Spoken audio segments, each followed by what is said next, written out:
one. Funny transition. And hello, everyone. Obviously, you probably haven't seen me on this stream actually ever because this is my first time. I've been on championship leagues for a while. I've been there since the start. I'm usually in a suit, tie, and a lot more glammed up, but it is boiling in the UK right now, and I am sweating. So I thought I'd go with the summer theme. I'd put on like the summery, casual, smart top and everything. But yeah, obviously, I missed the first game. So if you want to fill us in, Spartan, then please do.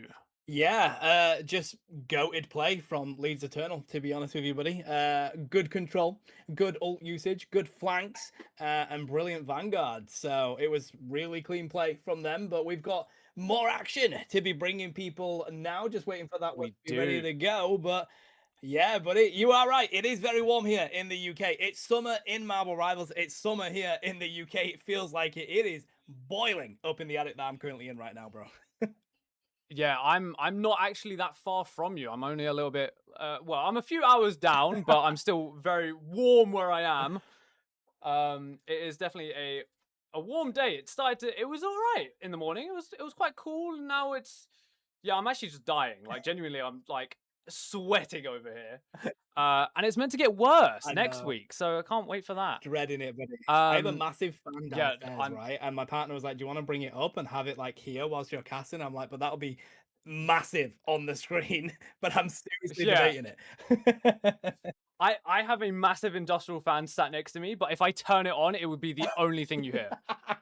That is it. For the rest of the stream is just that. So we're just gonna have to suffer through it. We're gonna have to deal with it. But yeah, you were right. We do have some absolute bangers today. And up next, actually, is LARP for Fun versus Sapphire. Now Sapphire sounds familiar to me from previous tournaments. I think they've had a good run in some games. But I don't know if they've broken that top 3 yet. So maybe potentially this tournament is when they do that, or maybe LARP for Fun just kicks them out early. Who knows? Could definitely be a one-sided fight from both sides. I think we're both going into this not really knowing who's gonna take victory. But I think without further ado, we should go have a little look at the rosters as I bring them up here. There we go, LARP for Fun and Sapphire. If you want to walk them through us. Yeah, let's go for it. It's also my first introduction to these teams, so I'm excited for this one, buddy. Lap for Fun, Cinnamon, Musent, Aussie, Drifts, Crazy Mage, and Mirrorball over on that side of things. Do you want to run us through Sapphire, buddy? Yeah, so we have on the side of Sapphire. I actually can't see it because it's so small for me. Oh, sorry. CX Rambo, Athensa, Zerif? I'm gonna say Zerif, yeah. Script Jinxie, Sancto, and Abyssal. This is Good names. It's always the fun part is this because obviously casters have to try and pronounce the name on the fly, and I think you did pretty well there, to be honest, buddy, especially considering how small it is. We've had some seriously terrible names to try and pronounce, and then like we're going there. We've had like barcode names and stuff like Oh that. my god. Which obviously you tend to call them barcode, like you just go along with it. Yeah. But then we've had some crazy ones that are either in Spanish, in like Chinese or whatever, and you're just sat there going, "You're just Bucky now." That is all you play. Yeah. X Reef. Is that how we're saying it? Is it X Reef? I have chat, by the way. Sorry for you, but you don't have chat. I do. Oh, okay. Unless you have stream open. I But... do. X-Reef. Okay. I like that. Thank you so Okay. much. Frying panner for that one. Yeah. Perfect. Right, now we know.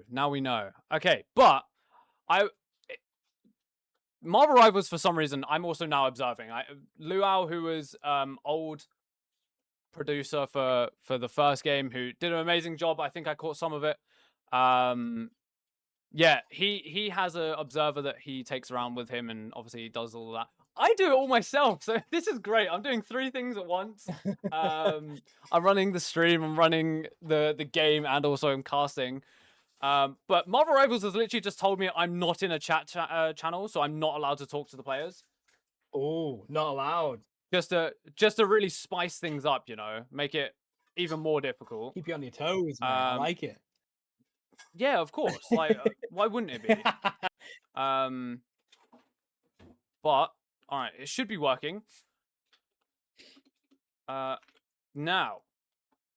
do you have a prediction for this game?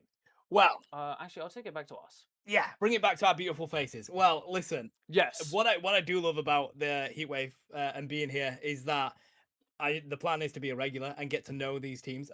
I don't know a great deal of them, so I'm very excited for this game. There's a couple of players that I do know, a couple of teams that I do know. Obviously, I know Crownfall at level we've already mentioned. Like Leeds Nocturnal is literally the place where I live, so I know a couple of them. These Sapphire and Lat for Fun, I'm not that aware of just yet, but that I'm incredibly excited to be aware of them. And I don't know how to predict this, but I'm gonna have to go really safe and just go. We're gonna go to a game 3.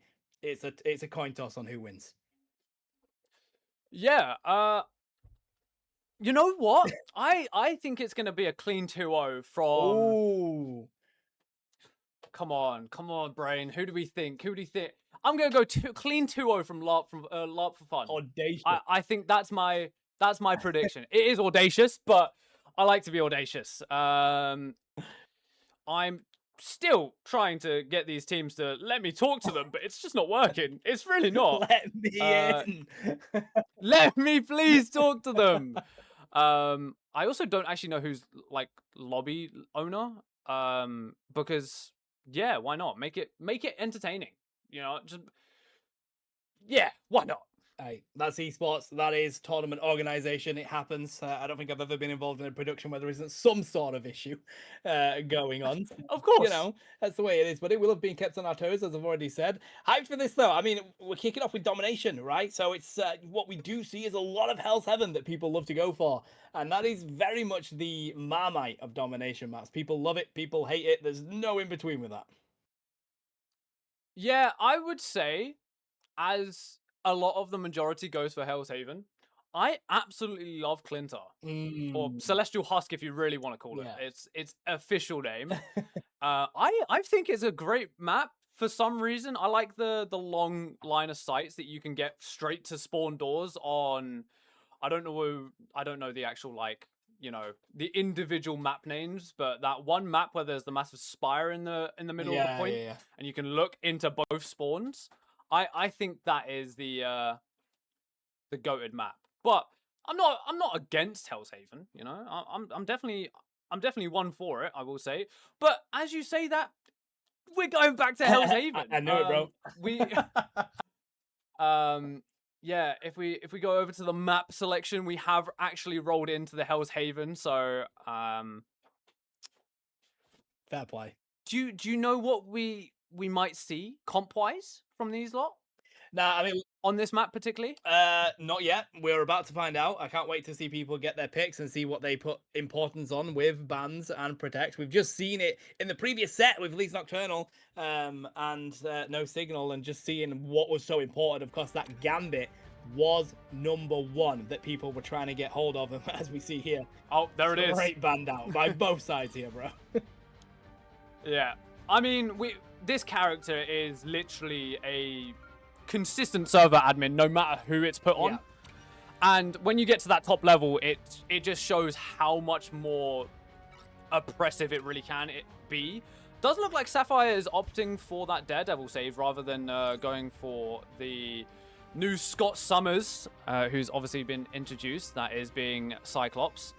But the immediate Mantis ban save for LARP for Fun is it's a tactic, I will say.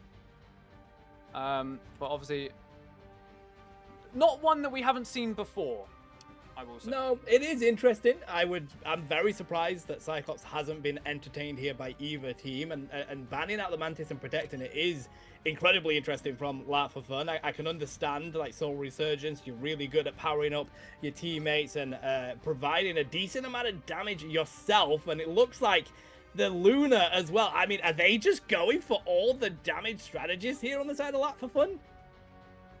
It does look like it. And I mean, with Sapphire obviously banning out that White Fox, it does limit them a little bit. But I mean, keeping the Mantis Luna, do you think they'll opt for a Loki ban on the side of Sapphire maybe to try and limit it as much as possible? I like the Rocket ban instead, actually. That's definitely one to go with. I mean, we've seen how much damage he can do with that, obviously, CYA as well, being able to give that 40% damage boost, and it looks like Sapphire are going to opt to save it in as well. We're seeing a lot of supports here. We are. Not a lot of DPS, especially with Cyclops in the game, and obviously that team up with Wolverine, which he turns into a Beyblade. Like, Yep. Let it rip, indeed. It's so cool. It's so cool. It's one of the coolest team ups in the game, bro. I'm with you. Just the let it rip, seeing him spinning around, and Wolverine was already pretty decent in the game, especially for a lot of these Vanguards that are just the core Vanguards in this game. So to give a team up like that with somebody else that you kind of want on the field, even without that team up, like Cyclops is a pretty decent hero in this game. You know, he's got a simple kit, but can do a lot with it. You know, pairing that with a team up on the #1 Vanguard Destroyer is pretty crazy, mate. Oh yeah, I will agree. And obviously he fills in that spot of a hit scan, so he can then take over those long range fights. He can keep his distance. He can output so much damage. The amount of times I saw last week a Cyclops absolutely wipe a team fight because they got 1 ounce of damage boost as they pop their ult is just disgusting. Like, that Ruby Rage it needs to be removed. Like, just remove his ultimate and the character's okay. I mean, I'll keep him in just because he's kind of cool. But it does look like LARP for Fun are opting for this kind of triple support, kind of single DPS, double tank kind of strategy. It does look like Sapphire are also matching that. Did I say Sapphire twice? You did not, buddy. You did say LARP for Fun, so you're all good. Oh my god, I'm locked in. I'm You are locked in. I do like this strategy, actually. You don't really need that many more DPS when your healers are doing damage anyway. I mean, looking at the side of LARP for Fun, you have Mantis, you have Lunar Snow, and then you're going to pair that with an Ultron. So you have DPS on your healers. Let's see as they look to engage first here. LARP for Fun looking for the sort of side profile to see if they can zone out Sapphire. Yeah, and obviously we're seeing Exit Reef there getting frozen on this flank, but he's going to try and engage. It looks to do as much damage as possible. Is he able to find anything? He does with the assistance of Abyssal, who somehow catches a wide range attack, but it looks like Mirabal is going to trade that out, taking down Ian. That's a big Vanguard to take out of the fight early, I will say. Definitely not one you want losing immediately, but I mean, going into this, it does look like a sleep onto Exit Reef. He's not able to catch a break. He's just unable to find any openings into that back fight. And talking about Gambit, not Gambit again, Cyclops. Look how fast he is gaining his ult charge with this like bouncing ability. I don't even know what it is, but CYA does come out from Sapphire, and there is that Ruby Rage in response to immediately take it down. It looks like Groot is on the oppressive right now, trying to find as much as possible. It looks like 3 are going to fall on the side of LARP for Fun, make that 4, and that is all 6. Wow, what a fight. That was really good clean up from Sapphire. They had some great target selection, and they knew what their target was going to be. And you are right. I feel like the charge up that you get on the side of Cyclops ult is huge. It's so quick. And of course, every time you're hitting them with your damage, whether it's just that burst damage, whether it's the beam, you're cooling down on the side of that ricochet. And you just continue to pop that off. The combo that you get can clean up 250, 275 health heroes in this game. So they're going to continue to capitalize off that. We do see a dive coming down here from X-Reef as well. Looking to see if that can cause some issues. Strangling Prison's going to be popped by Rambo here, but there isn't enough damage to back them up. Crazy Mage finds X-Reef, and that is what Lunar Snow is on the field to do. BRB will get them straight back in. We do have the invisible boundary, but a Strangling Prison in return going to put up the wall as well. See if that will do enough damage, but it won't. Let the devil out, says X-Reef. So weak themselves, has to find a HP back, and then absolutely annihilated by Ultron here. LARP for Fun, holding the fight well, but they've got to get on this cap right now, buddy. 60% online for Sapphire, holding against the Dino Ultimate themselves, and that is a God of Thunder answered by the fate of both worlds into an Ensong Inferno, and it is a back and forth if we've ever seen between these two teams. Yeah, it is, and there's the CYA coming out to keep this fight going a little bit longer. It doesn't look like LARP for Fun were able to take a bit of possession there, getting that 8%, but Sapphire immediately back on that front foot, trying to push them back as much as possible. And I will say, Rambo is getting awfully close again to that Strangling Prison, and there's not a lot online for LARP for Fun to kind of counteract it. if there is anyone to follow up, especially with X-Reef going on this backline right now, trying to take down this White Fox, unable to get anything, but there's Rambo with that. Oh, he only finds one. It is the Groot. He does take him down with the assistance of Rocket, but Drift's able to find X-Reef in that backline. Now, with this Kumiko Unleashed coming out, there it is, able to find Moose, and it looks like Sapphire are just going to be running away with this, almost able to close it out there and then, but that Soul Resurgence coming back into online and Invisible Boundary to try and keep it going, keeping the team alive with this Ensong Inferno to try and, you know, maybe do some damage through it. Does not look like it. TP has come out through the side of Love for Fun, but it is awfully early into this fight. Ew. Rage of Ultron is going to get immediately taken down by Athena, who's awfully close to that God of Thunder, and is he going to be able to find any way to pull it off? Overtime expiring here at the moment. Rambo sent back to the spawn room. BRB will get them back instantly though. And they do have the God of Thunder, but they have the Fate of both worlds ready to go. Dive onto the back line here from Abenza, but it isn't going to be enough to find the pick, but they pushed them off. And that's all that needed to be done here, baseline, as Sapphire take Frozen Airfield. They do indeed, and my God, was that a way to take it. A little bit of a misplay, I guess. I mean, we saw it a little bit.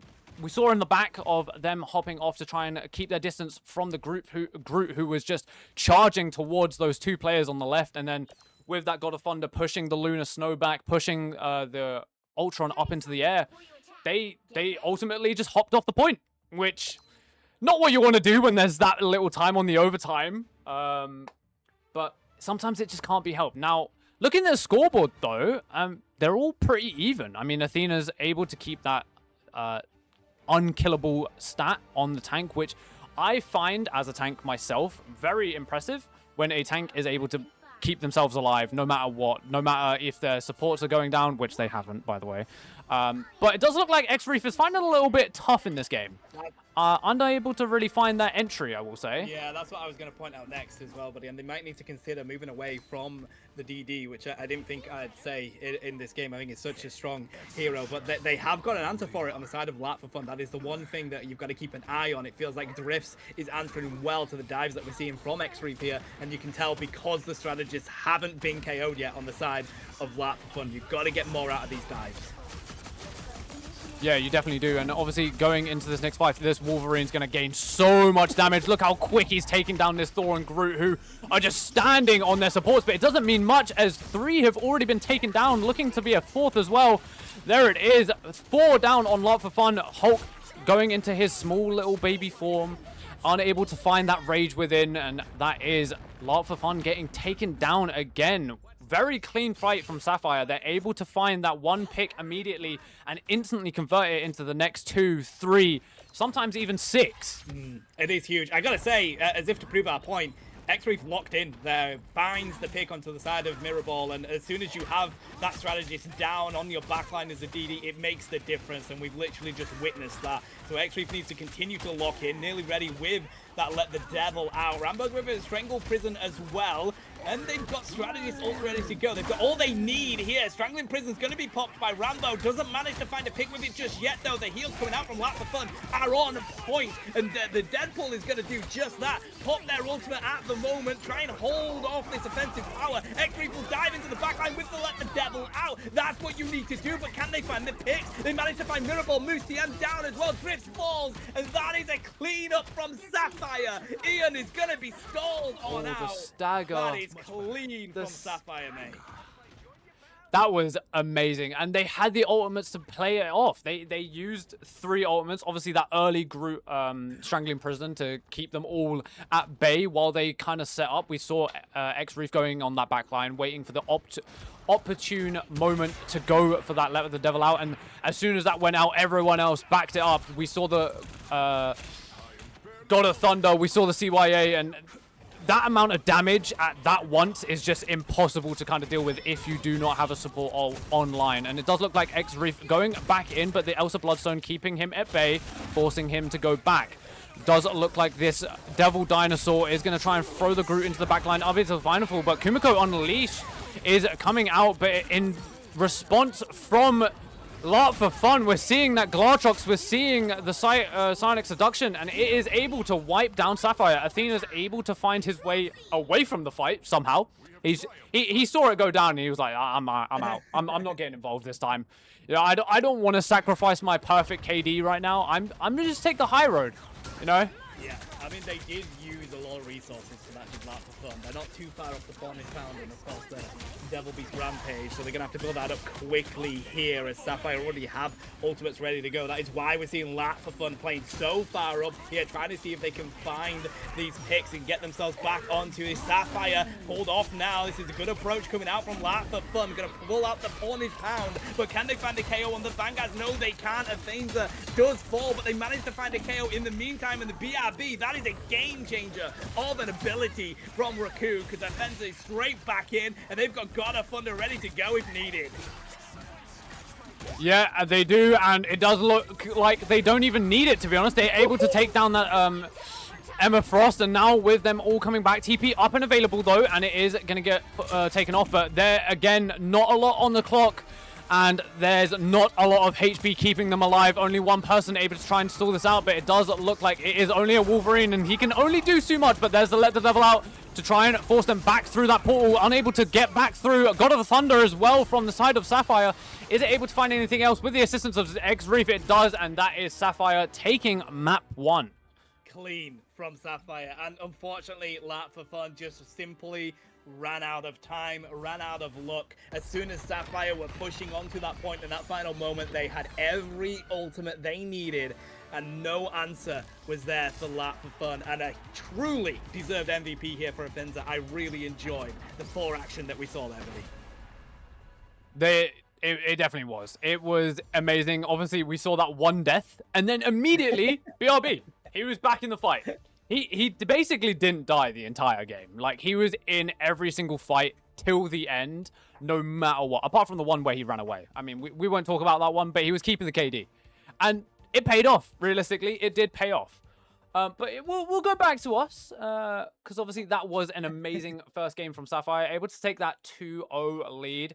Now, that will mean LARP for Fun get to take map pick, which in Marvel Rivals is a big thing. I mean, you go to what you scrim every single day, you're going to be performing.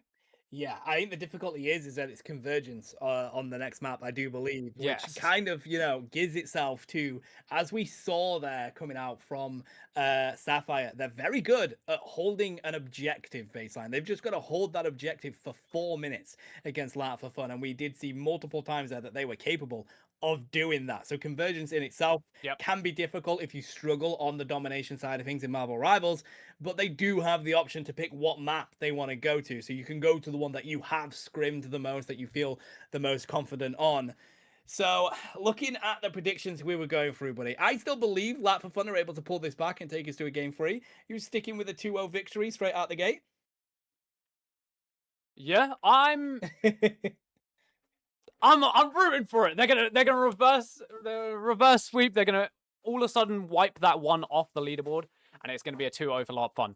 I'm just telling you, I know how the game works. They're somehow written into the code. They're able to just like take them out, you know.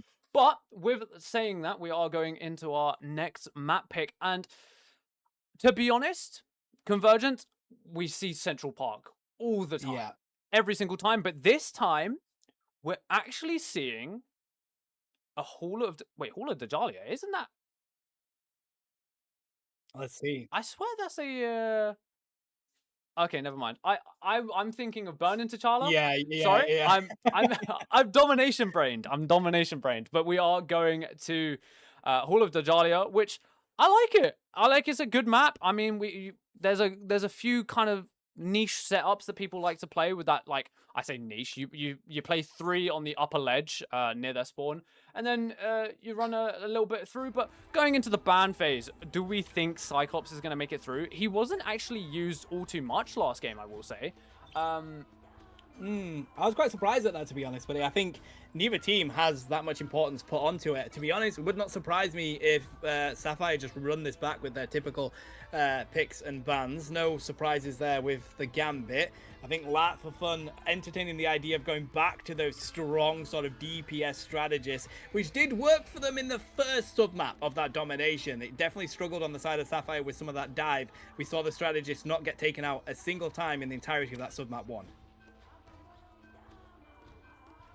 Yeah, and it does look like we're seeing mirror bans from the last game, which, if I was Live for Fun, I would probably change it up, unless they are only able to play those supports, you know?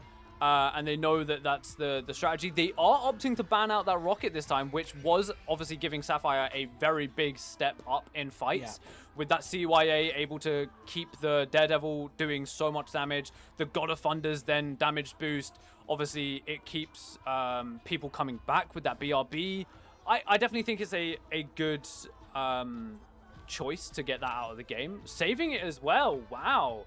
They're really opting to try and force Sapphire to, you know, play Cyclops. Yeah, listen, I actually really like this approach. I think the BRB, you know, we know how strong that Seer really is with the Amplifier, but the BRB, there were so many resources that Lat for Fun had to use to take down those Vanguards once, and then they're instantly back into the game. We saw it there with Offenza coming in with that 4, got taken out instantly back in the game, God of Thunder ready to go. You've got to take that away from Sapphire because they were so effective with it. Stealing it for yourself gives you that advantage in this one. Yeah, it definitely does. But they are opting... Looks like Sapphire's opting for that Punisher play. They're trying to obviously force everything into a Punisher. I mean, most of the time when you see a Punisher comp, they tend to just absolutely just drill through teams. They just run them down. No hesitation on ripping an ult, even if they're 1v6. They will just go for it and go straight through them. I like it. I do like it because, of course, they've got the dive of the DD. They've got the range of the Punisher as well. And, you know, it's already good at dealing with dive itself with the shotgun. So, good approach by Sapphire here. We'll have to see how they get on in this one. Lat for Fun, they have no choice. They have to win this game. Otherwise, Sapphire are going to take this with a 2-0 victory. It is, of course, Convergence going to have to get that cap before they can start moving. And building up your ultimates is going to be the #1 target here for both teams. Yeah, it definitely is going to be a tough target too, I will say. But obviously, Lot for Fun now on this back foot. Will they be able to kind of turn it around? It does look like they're opting for that Cyclops Rogue kind of comp, which I don't think I've actually seen a Cyclops Rogue comp.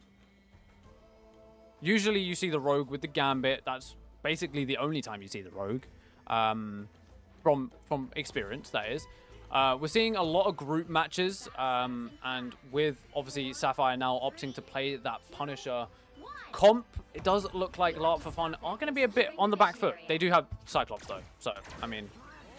Well, let's see what difference that makes, because you definitely build up your ultimate very quickly on the side of Bang here, and it will make a huge difference on this first point where people are going to be pretty narrow, opening up the gates for that Ruby Rage to clean on through. And of course, having said that, you also have a quick charge on the side of this Punisher though from Sapphire. Going to have to retreat very slightly on the side of Rambo. He has so much damage being put into them, but it does build up these strategists. Also already at 50% on the side of Abysmal. Pretty good position for them to be in, but the pings coming out from the ricochet from Bang makes all the difference here, mate.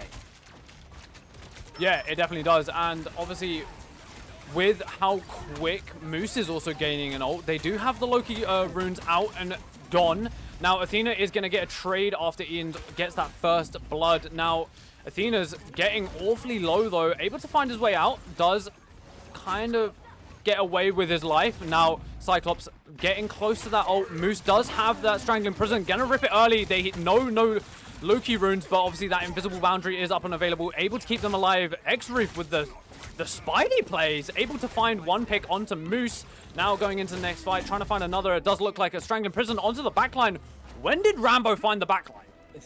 Insane, buddy. What I do really like here from Sapphire is that X-Reef didn't manage to find the dive that they were looking for. Instead of like the first game as we saw last time, instantly rotated. Here on the Spider-Man, wanting to get straight back in to that pressure that they were managing to drop on that objective.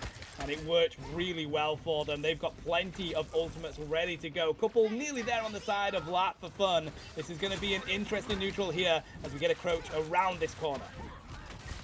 Yeah, and obviously Sapphire matching in ult, but looks like there's the final judgment, but it looks like a damage boosted Ruby Rage isn't actually going to find anything, as it looks like Script's Jinx is just going to rain hell down, as 4 have been immediately taken down, and it is 2 supports trying to run away from a Spider-Man who is not letting them leave. Immediately finds Crazy Mage, but caught out of the air by Drifts, my lord!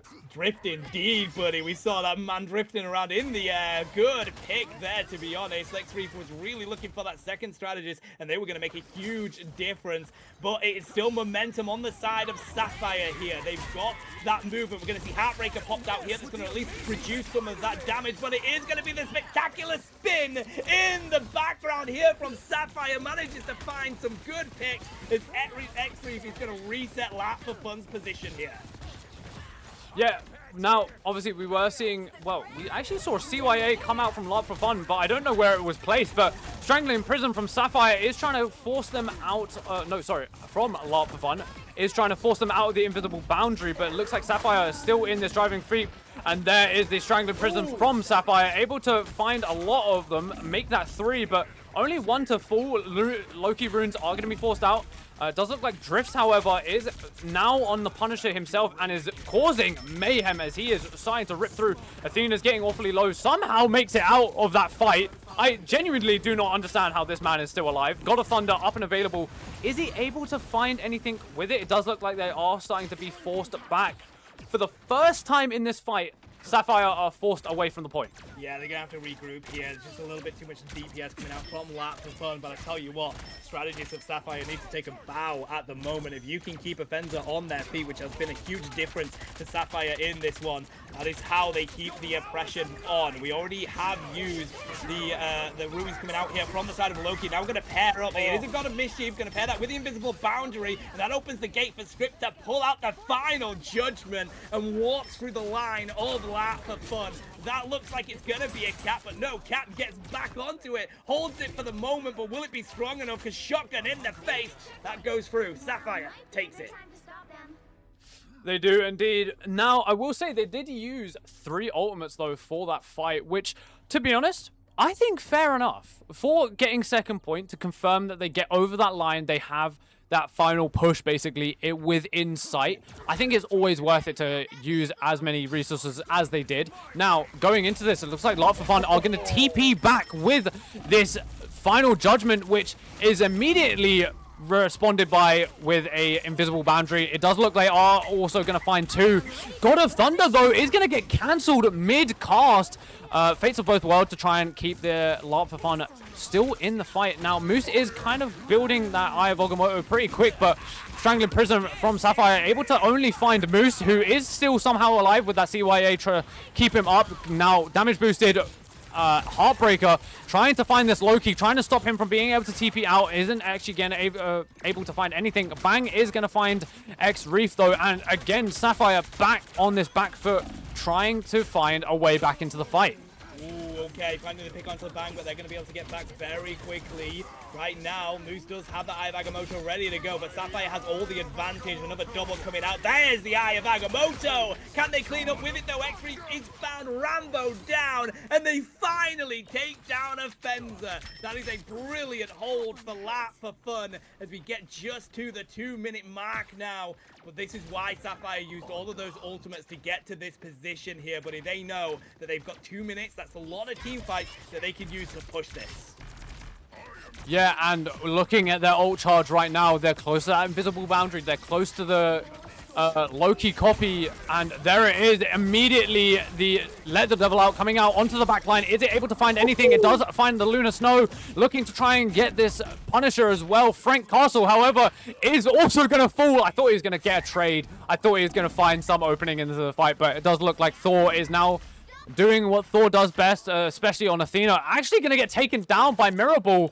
Wow, that's a Luna that we don't see often. Actually, we saw last week, Final Shape was playing Flank Luna, who aren't actually in this tournament now this week, which is sad, as they were our 2-time champion.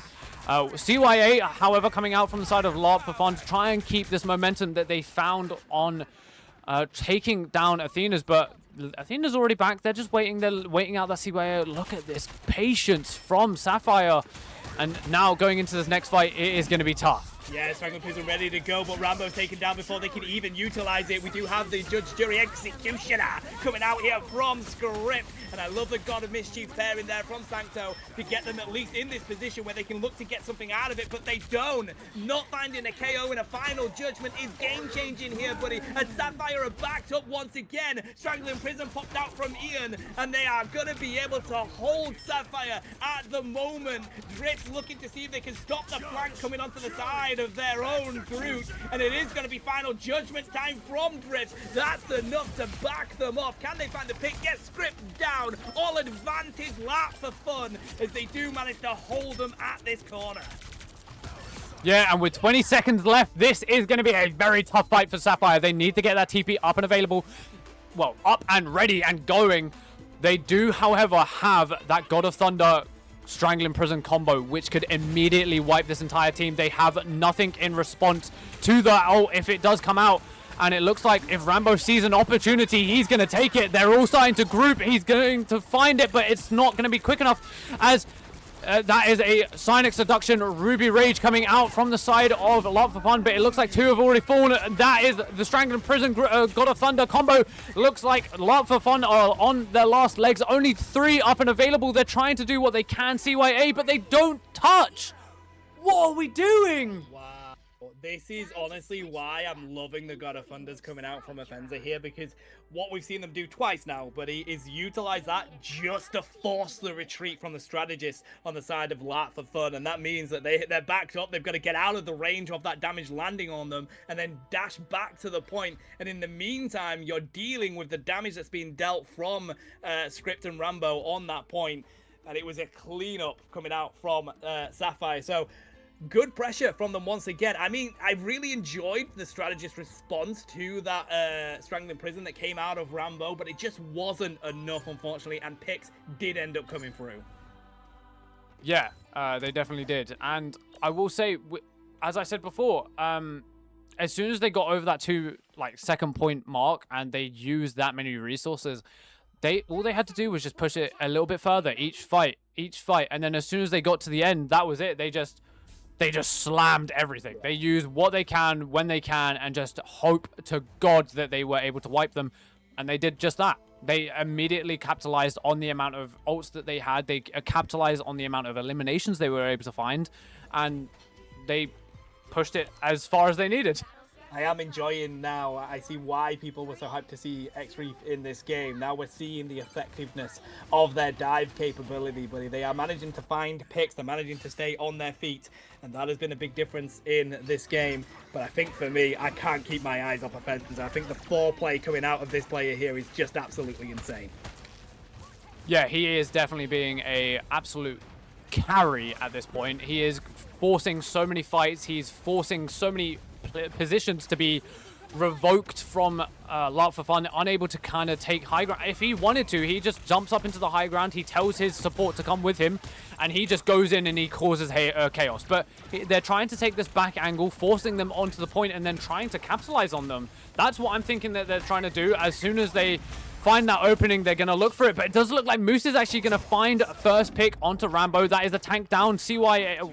I was going to call Rocket CYA, which he's about to get CYA'd. He's about to get taken down by X-Reef, who's on the backline, causing him that damage. And there it is, a Crazy Rage Mage going to get taken down. Although, I didn't realize Laugh for Fun are very close to actually capping this point completely. All they need to do is find one little fight, but it does look like they're actually going to flip map. They're going into this back area. Immediate pull on to Drift, forcing that passive out, and looks like Bang is able to find another pick. Rambo gonna get taken down again, and it looks like X-Reef hopping onto that Spider-Man. Definitely a comfort pick for him. We've seen the skills come out from him, so definitely... Oh, I'll close my mouth. Sorry. Cast a curse. Ooh, nearly gets the pull. And yeah, honestly, it was just a war of attrition in that one, and Lat for Fun win it. I saw what Sapphire were trying to do. They were really trying to bait some of Lat for Fun onto the point, isolate them a little bit, and then they can just crush around them. But in that moment, we had like 3 or 4 different fights going on around that point, and it just meant that Lat for Fun were easily getting capped onto that objective. And as soon as they spotted where Abysmal was in that backline, they just had to turn around, deal with it, and get the cap themselves. So a little bit of a misplay from Sapphire, though they did have the right idea. And right now, they've got to work together because Lat for Fun have all the momentum that they need. Ruby Rage is getting ready to be set up instantly here. They just need to wait for some backup. Psionic Seduction will pair with it well. Gonna pop out the invisible boundary with Script in it with Final Judgment. Sit on the point, and that is how you flip a map baseline. That is clean from Sapphire. That is beautiful. I will say a bit of a blunder with the double support ult, though, from Sapphire, using that God of Mischief and Invisible Boundary. A solo ult on X-Reef from Ian in the backline with that Strangling Prison. Wow. Gets out as well. He survives. He just walks it off like it was another day at the office, goes back into the next fight. Yeah, you know what? One ult for a clean takeout on one person is always good. Always worth it. He is going to be a little bit late back to that fight, though. But Last Stand coming out is able to find 2 with the CYA giving that damage boost. Loki going to TP out using those runes, and now does actually get caught mid-air as he's trying to jump. And it looks like Love for Fun are just absolutely wiping this, wiping Sapphire like it was maybe a little bit of luck in that first game. It genuinely is the momentum that you get from that first objective cap. We're going to have Psionic Seduction coming out here. Rotation onto the thing from Rambo, knowing that they weren't getting too much coming through. But that, oh my god, going to use the Ruby Rage with the Psionic Seduction. That is why those ultimates are paired up together so well, baseline. And that, again, just wipes Sapphire. They're in a difficult position here because they have to stop momentum. And that is a very difficult thing to do in Marvel Rivals. Yeah, it is, and I will say, going into the second point, they do have a minute over Sapphires. I think Sapphire went into the second point cap with 3 minutes on the clock, whereas Love for Fun are 4 minutes, sorry. They are also, I would say, up in ult percentage. I mean, obviously, we're seeing that Strangling Prism basically coming online. They already have the Fate of Both Worlds, whereas Sapphire only have that God of Thunder. We have seen Athena pull off some absolutely massive plays with that God of Thunder, being able to force them off the point, but Love for Fun, without any contention, have already pushed them so far. Strangling Prism able to find 2. Is it able to confirm anything? It does not, but looks like Moose is going to find X-Reef on that back line, and now is Psionic Seduction, Invisible Boundary coming from Sapphire, able to find a few picks with it. Looks like 3 are going to get taken down. Actually, Crazy Mage is going to find his way around that pole and get himself out. Does actually force Rambo to get taken down because he was so pushed up, greedy for that kill. Only 3 left alive for Sapphire, that being Script, Sancto, and Abyssal, trying to force their way back. Sorry, I didn't see X-Reef in the backline. Doesn't matter too much, he did get taken down. But now, going into this next fight, Love for Fun are in a massive advantage. I'm so surprised to see that Avenza didn't use the God of Thunder on the backline there, because they were in the right position, but now they're going to see if they can use it. Not being able to find a pick, going to have to get straight back for that healing. Final Judgment is here from Script, but they don't find any picks with it. Mirror Ball cleans them up. You don't need a duelist when Luna Snow is on the field here. The Invisible Boundary copy from that God of Mischief. Sancto is going to at least be able to hold this point. Lat for Fun, though, they've got plenty to be able to go with. They're just going to wait for that to expire, regroup, and go again. They are indeed, and we're seeing drifts on this flank line. He has that Last Stand up and available. If he takes it into the right position, puts it into Bang's Ruby Rage, that could be an immediate team wipe. But there's the Last Stand trying to pull them in, and the Ruby Rage has not been ripped yet, but there is a massive opening for it right here, right now, and he finds 2. That is the power of Cyclops himself. Only 3 left alive, 2 supports, and a very scared Frank Castle for once. If you're a comic book nerd, you realize that guy is not afraid of anything, but they capture the points. 2 minutes on the clock. This is a completely different game from what we saw in that domination. Bro, as you were saying, that momentum, bro. Yeah, we have a ball game on our hands right now, mate. This is a brilliant pushback from Lat for Fun, and it is all off the back of that momentum. They have really found a way to pair up. Bang using the Ruby Rage there and finding both Vanguards from Sapphire. that was it. That was all she wrote in that moment, because if you don't have a Vanguard up ready to defend on that point, you are not going to be able to stay strong. With these heroes that have, what, 250 health, 275 health, that is nothing for Drifts on Wolverine, for Bang on that Cyclops. And then we're not even entertaining the idea that DPS Lunar Snow does enough to take them down anyway. Yeah, I think Mirrorball has generally been an underrated MVP in this game. He has just confirmed kills right and left consistently. There's a guy running away on a little bit of low HP. Don't worry. The Lunar Snow on ice skates has sprinted up and confirmed that kill for you. 9 final hits on the side of Luna there, bro. Nearly 18k damage. That's pretty good from this Lunar Snow. Lunar Snow almost has more damage than Drifts.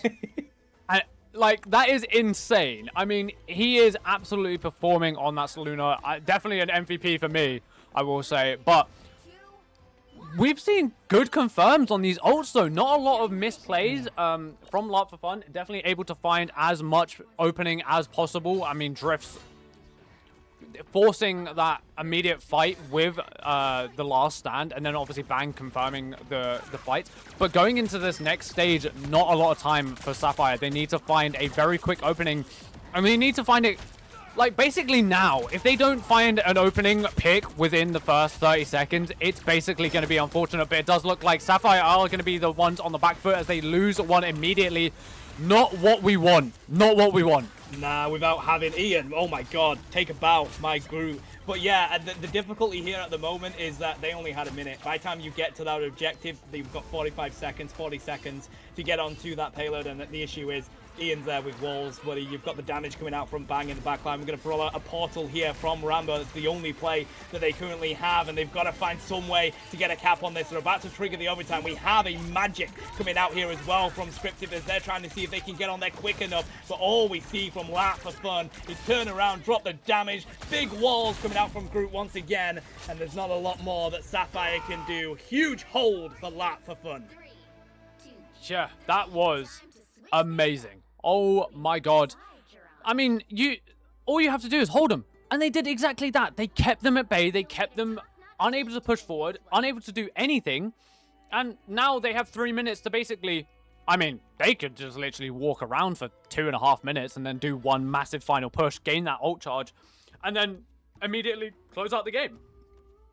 So, to be honest, I expect that they will just wait until they get a little bit of ults and then just rip them all at once. Hope that they confirm any kills and then just capitalize on the ones that are still, you know, standing around, hoping that they can 1v6. But it's gonna be a scary situation for Sapphire, and doesn't look completely different to game one. I mean, Sapphire were in that 2-0 lead, basically.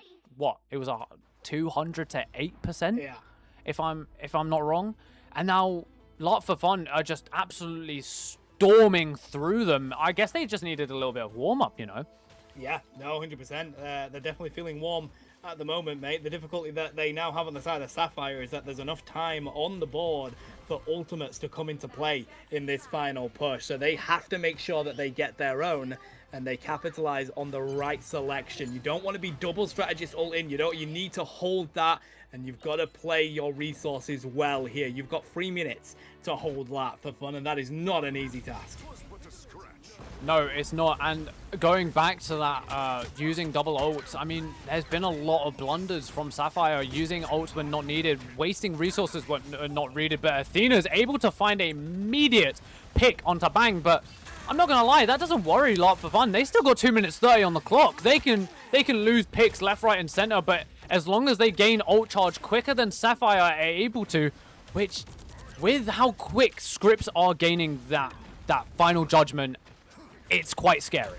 I mean, that thing can wipe an entire team immediately, but Drift's trying to find immediate pick onto X-Reef. Does catch him, however, that invisible woman able to just knock him down, stop him from doing anything. Beyblade coming out onto X-Reef, just forcing him away, unable to find any opening into that backline, but it looks like Lot for Fun are starting to find their momentum, starting to push a little bit further and further into this point, and there's the CYA. Are they able to find anything with it? It looks like Scripts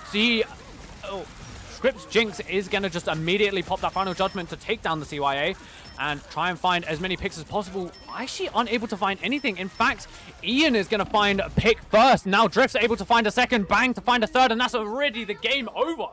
Wow, I mean, to be honest, it felt like Sapphire were doing the right thing there because Lat for Fun were just holding that line of sight, which meant it was easy ultimate charge that Sapphire were able to find, but they were just waiting for that amplifier to be ready to go, and as soon as it was, use that as the engagement. As we've seen, this is how they like to play. As soon as they have that door open, they push it, and then they were just cleaning on up on that objective. Mirror Ball with a well and truly deserved MVP here, mate. That indeed. I mean, look at that scoreboard. I mean, 26 finals though from Bang. He really put some damage down, didn't he? He definitely caused some ruckus.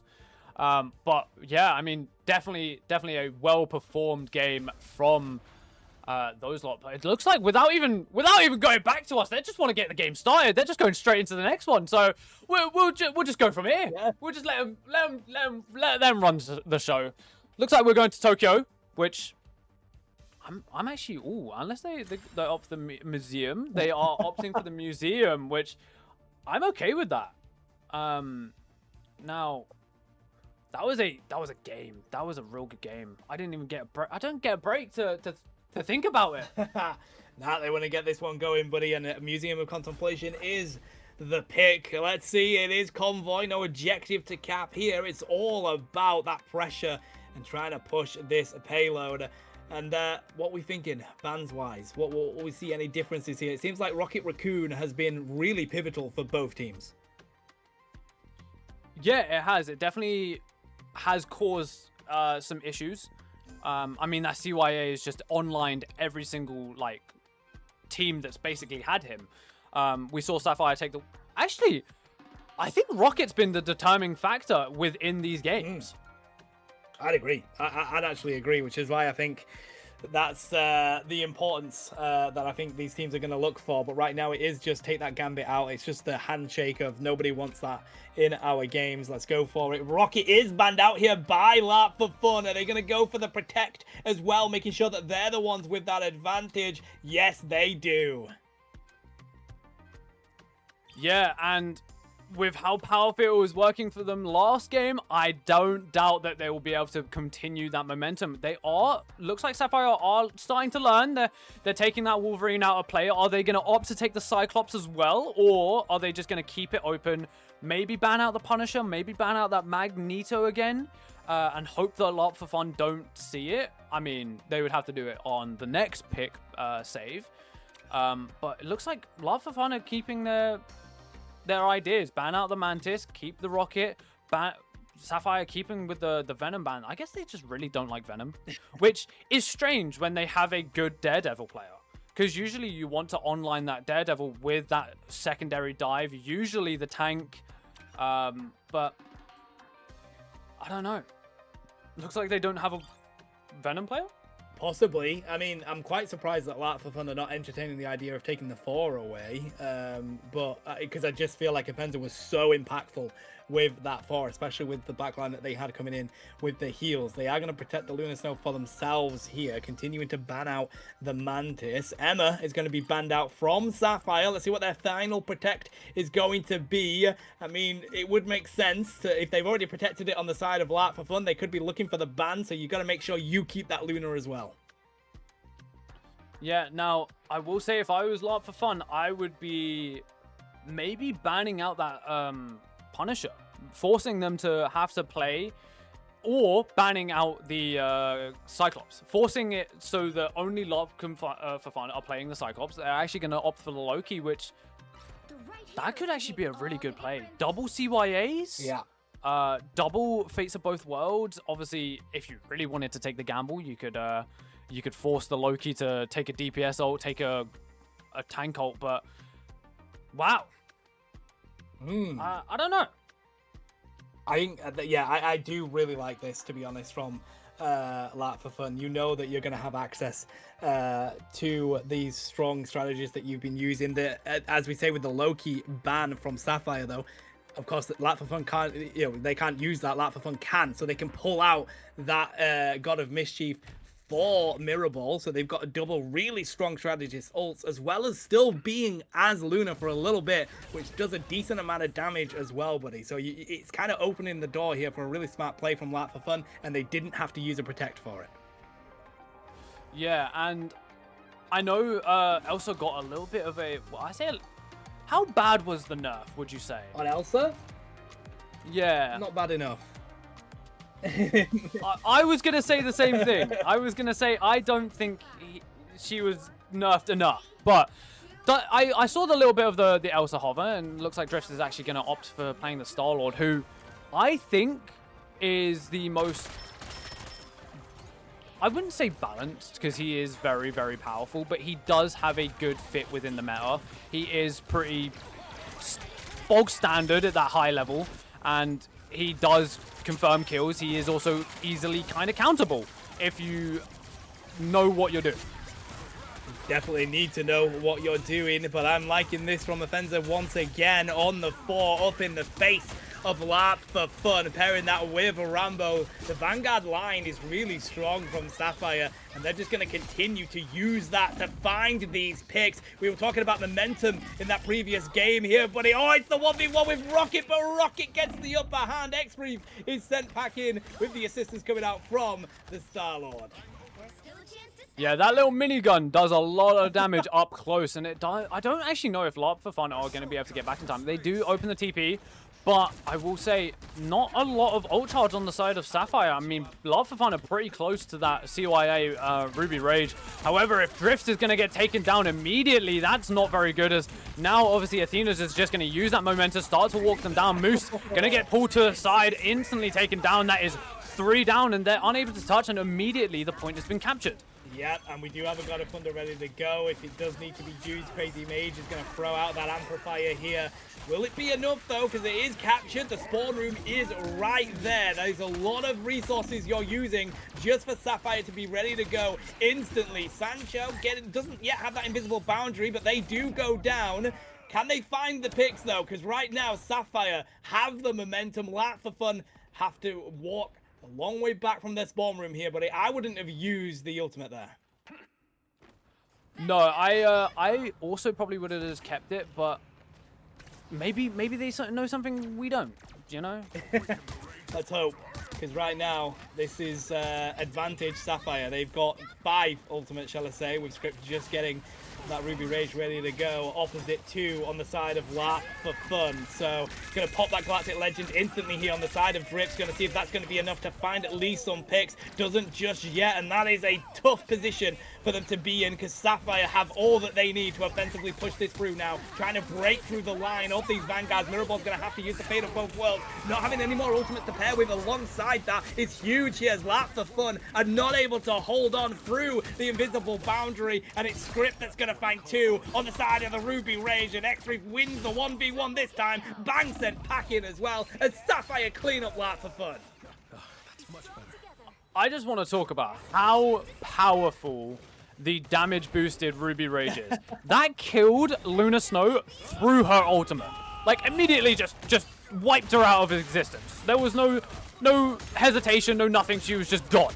It literally just Thanos snaps people, but it looks like another Ruby Rage is able to find another, and it looks like Lat for Fun and now on the aggressive, able to take down 4. X-Reef hiding away, Abyssal sliding her way away from the fight, trying to find any opening, but looks like is going to get caught out by Bang, and now it's a back and forth, but we've seen Sapphire bring this momentum back into play, immediately kind of close out. They did use a lot of ults, though, in that previous fight, whereas Lat for Fun are now starting to kind of get those ults back. We have the Devil Dinosaur, we have the Rocket Raccoon, and now going in, looks like immediately Devil Dinosaur is just going to find as much damage as possible. Mirrorball able to find the finals again. I mean, Mirrorball is just great at just closing out those fights. Yeah. Well, closing out those picks. It makes a difference, buddy, when you have a strategist that you can rely on with that, with such a powerful ultimate themselves. We have got some momentum now on the side of Lat for Fun. That's the difference here as they're able to hold it just before that cap came through. You've got to burn down this timer right now, and Sapphire, they're just trying to use the opportunity to build up their ultimate. It's going to throw a Strangling Prison onto the side of Lap for Fun. Sancho's going to pair that with the Invisible Boundary, looking for those picks, but Lap for Fun have been able to answer themselves. Amplifier paired with the Galactic Legend does enough as Drift finds the Quadra, and in fact it's a Penta, and Sapphire is sent straight back to that spawn room. Yeah, every single time there's a massive team wipe on this team of Sapphire, I just love going to Athena and just seeing them sat in a corner somewhere, just not involved. They're like, you know, I don't want to be here. I'm just here for the fun of it. But it looks like immediately a lot for fun are going to lose Ian into that first fight. But Leather Devil out coming out from Sapphire. They're trying to make as much momentum as possible, keeping it going. Script's able to find Drift. That is 2 down for lot for fun. Obviously, that... oh, okay. I thought it was going to be massive, but it looks like Fates of both worlds from both sides. Scripts using that Ruby Rage isn't actually able to find anything this time compared to the massive 3-piece that happened before. And it's still Sapphire in the driving seat, able to find basically all of them. Now, X-Reef able to find Drift on that back foot. He literally had just come back from spawn and is immediately taken away. Only a minute left on the clock. TP does come out, though, and it is a battle for keeping this possession. Yeah, Thank's going to rotate onto the Strange for that portal here at the moment, and it is so close to being capped. Lap for Fun have been in a good position to stop this in an instant. We do see the God of Thunder coming out from Offensive, but it's not going to be enough. Moose is going to chomp them down. Drifts finding Script once more, and it does look like Lap for Fun are going to hold the defense. 30 seconds left on the clock. Sapphire have one opportunity here to push this as a team. They do indeed, but I don't know. I don't know if it's possible. They don't have too many ults. I mean, unless they find a massive Strangling Prison and early, that is kind of their only opening, because Larp for Fun are getting awfully close to this CYA Galactic Legend combo, and with Drift able to find X-Reef immediately into the fight. It puts them on the back foot with 3 seconds remaining. They really need to touch. They do get the contest, but going into the overtime, they're forced to use that Strangling Prison, unable to find anything, actually gets taken down themselves, and now it is only 3 people, and there's the Galactic Legend to close out this fight. Overtime clicking down, and that is Larp for Fun stopping them where they stand. Only 126 meters pushed. I genuinely think Larp for Fun are going to be able to close this out. Hey, you might be right. I think they're in a pretty strong position here, to be honest. It felt like they got stalled on the side of Sapphire and they just couldn't find a way to win. Finding the pick on X-Reef so quickly there was a huge difference maker. And then moving from that and looking for the strategist, because Rambo didn't have anything to pair with that Strangling Prison, was how Larp for Fun were able to take that. Now they know where they need to get to. They know the momentum that they need to build. They are in the driving seat to be able to take this one with a crazy reverse sweep. They are indeed, and I'm rooting for it. I told you, they're going to be able to wipe that one off the screen, and it's going to be a 2-0. They're that powerful. Larp for Fun are absolutely performing right now. They are stopping them where they need to. They are keeping momentum when they have it, and they're not blundering their ults that often. I say that often. I don't think they've actually blundered a single ult in the last 2 games. The first ult, they were pretty inconsistent with their ult resources. They weren't able to capitalize on them. This time, they're holding out. They're waiting. They're finding that opportunity to completely just rip them apart, and they are doing it excellently. They really, really are, buddy. What I like, though, is that this has been a very competitive set, no matter what happens here. Sapphire and Larp for Fun have really gone at it with each other, and this is going to be a brilliant way to end it. Let's see what Larp for Fun can do. I did like that approach from X-Reef, knowing that they were going to be looking for that flank straight out the gate. Yeah, I mean, that shows the level of game sense here, but it looks like Rambo is going to find the immediate pick onto Bang. He is instantly back with that BRB, but they are keeping that momentum, trying to find Mirable, but Mirable's untouchable. I'm sorry, he has an army of people in front of them, and there is nothing that they can get through them.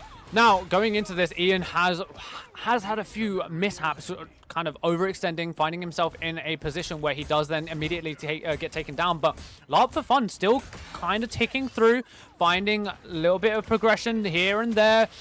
And if they keep that momentum, they will be able to find their way to the end line with that win in hand. But it is definitely down to who can build their ults fast enough. Is it going to be Bang? Is it going to be Crazy Mage? Or will Rambo find that Strangling Prism and find the amount of players that he needs? Crazy Mage, however, awfully close to that CYA, has it up and available. With that, he can find the momentum. He can force his team to push forward. And with Bang being awfully close, also finding that pick onto X-Reef. Now 2 down on the side of Sapphire. Make that 3 as Rambo is overextending for that Strangling Prism.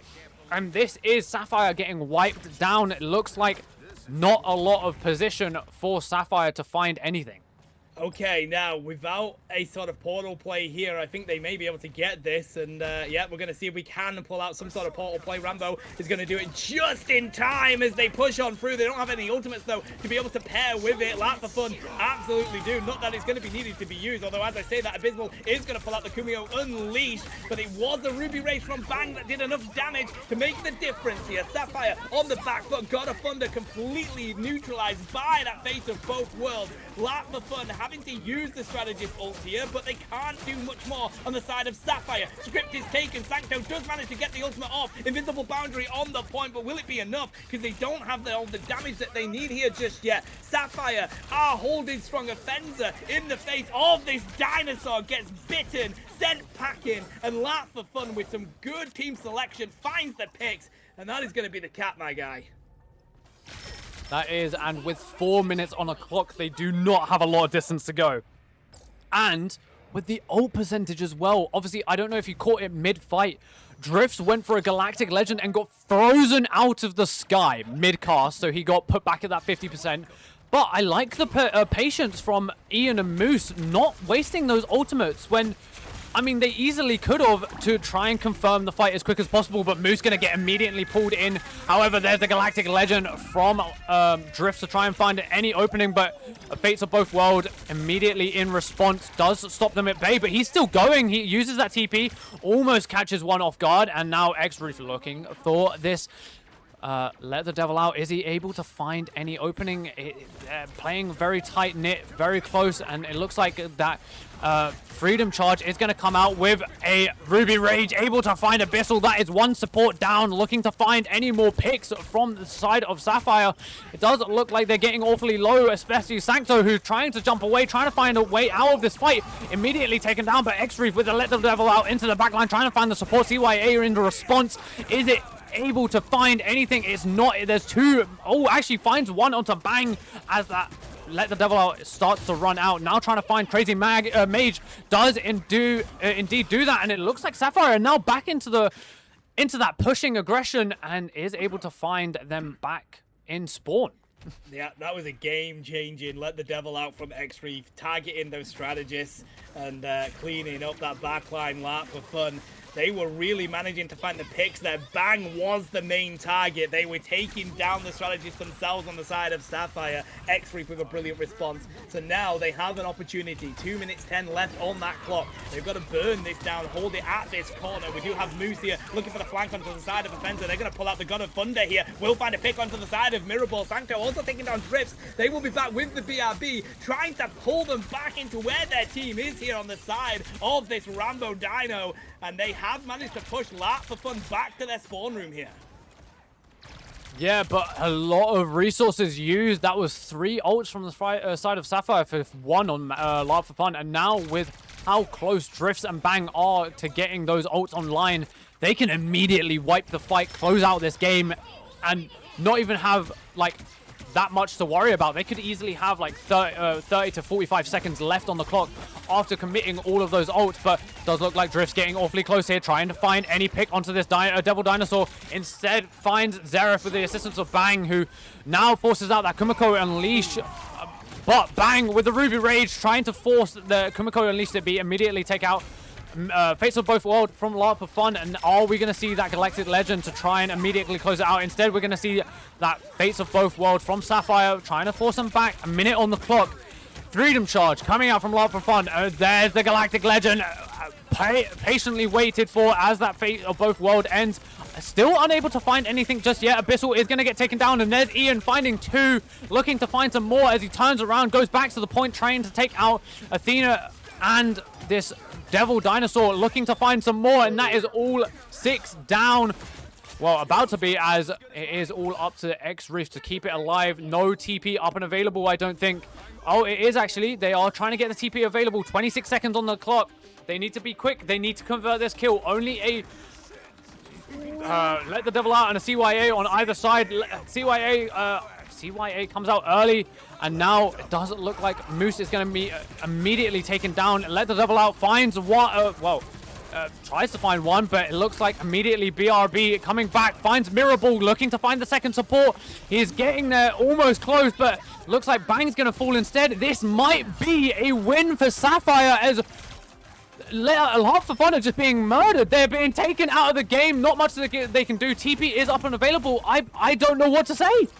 Just insane response from Sapphire, buddy, to get that portal off in such quick time, find the KO onto the Dino instantly. This is working a treat for them, and I gotta give my hands, I'm gonna clap Zerif right here, managing to find the picks on the strategist with the DD made all the difference, and that is a mighty hold from Sapphire. It literally came down to meters in that one, buddy. It was ever so close, but they managed to hold on. Quick portal plays, quick adjustments from their team with a well-deserved victory. But Lat for Fun made them work for it. They did indeed, and that was a performance from Sapphire. Being able to close it there, and then at the end of what we thought was just going to be the game. We thought Lat for Fun were just going to walk away with it scot-free. But no, they came out fighting, they kept it alive, and they gave us an amazing series. My God. Wow. So many MVPs well-deserved in that game. Really love to see X-Reef come into their own on that Daredevil. At that point, Mirrorball just could not keep my eyes off the action that we were seeing there. And then, of course, Offenza with some brilliant foreplay as well. It was really good, that set, to be honest, baseline. All you could possibly want. Really competitive. Came down to literally the wire in those final moments. But... you know, we knew it. Well, I knew it was going to go to a game 3. You were nearly on there. Lat for Fun nearly came back for the reverse I was so close. So close. But yeah, I mean, I'm so glad that is like my first game coming back to casting, and that is what I get hit with. That was amazing. There was so many great fights. We saw massive team wipes from singular players. We also saw absolute upsets with double ults. We saw double support ults. It was just back and forth. There was so many slip-ups, so many amazing plays. But, God, for Sapphire to walk away with that in the end when Lat for Fun had such an oppressive second game. Yes, Sapphire had an oppressive domination, but with domination, it's one of those... it's definitely a coin flip game mode. Yeah. I would definitely say it's a coin flip game mode where if you get first possession and you have a good setup, you can easily keep that the entire round, and it's pretty hard to break through that. Whereas Convergence and Convoy, you lose one fight, you're set back quite far, and you have to gain that distance back. And Sapphire almost did it in Convergence. They almost did, but Lat for Fun were just so good at converting momentum into points. Whereas in Convoy, Sapphire, they just had that better defense. They were able to maintain their defense so well, and that ultimately just won them to the series. Yeah, I'm really glad that that came down to be so competitive, to be honest, especially considering how Sapphire were playing in that first game. Like, Lat for Fun, I'm glad they bounced back. And I think you are right, it very much can be a coin toss on those domination maps. I think that's probably why people just go straight for Hell's Heaven and just goes, let's get this out of the way, see where we end up, and then we'll pick the next set and go from there. So I do believe that means that the semi-finals now will be Leeds Nocturnal taking on Sapphire, and Crownfall taking on Diabolicals on the opposite side of that bracket. Both of those are some good games. Pretty damn good games, buddy. And it means that we will be looking at a very exciting final. Yeah, now I think seeing as we've seen Leeds Nocturnal and Sapphire the last 2 games, we'll probably go over to Crownfall and Diabolicals, which I'm definitely rooting for, because Crownfall is half of their team, if I'm not wrong, is half of Final Shape are 2-time winners from the last 2 tournaments. So I'm definitely excited to see those guys play. And then obviously Leeds Nocturnal versus Sapphire, that is going to be a banger game. That game is going to be amazing. Now, that will be over on championship leagues, if I'm not wrong. Hopefully that will be casted by Luna and Flannels, who I hear are doing amazing work. So yeah, if you do want to go watch those, go head over there. But if you want to see Crownfall versus Diabolicals, that will be up next. But we are going to go for a quick break because we have been talking for way too long. So we will see you guys very, very shortly with our next game. So without further ado, my lord, it is quite hard to speak. Without further ado, we will see you guys awfully soon. So, yep, goodbye.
Hey, hello guys, welcome back. I'm so sorry for the long break. We were meant to be doing, well, in my head, it would have made sense if we went to the opposite side of the bracket and we did the Crown First versus Diabolicals game. But the game had already started before we even got there. And by the time we realized that, the other game had already started as well. So we're currently watching LNE versus Sapphire. Their first game has already finished. LNE are up 1 point.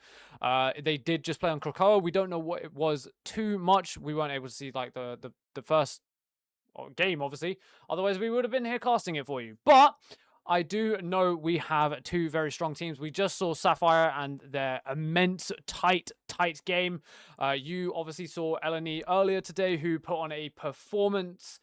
So I want to know who you rooting for here. I have an idea, but That's it, buddy. I'm going to try and get over my bias, but even without it, I think Leeds were very impressive in their game, and I'm leaning that way. But Sapphire, they had some bright moments, and I really enjoyed watching their play. So I'm intrigued to see how Leeds is going to deal with what Sapphire bring. I think it's going to be a good matchup in this one. Wouldn't surprise me if we end up going all the way again, mate.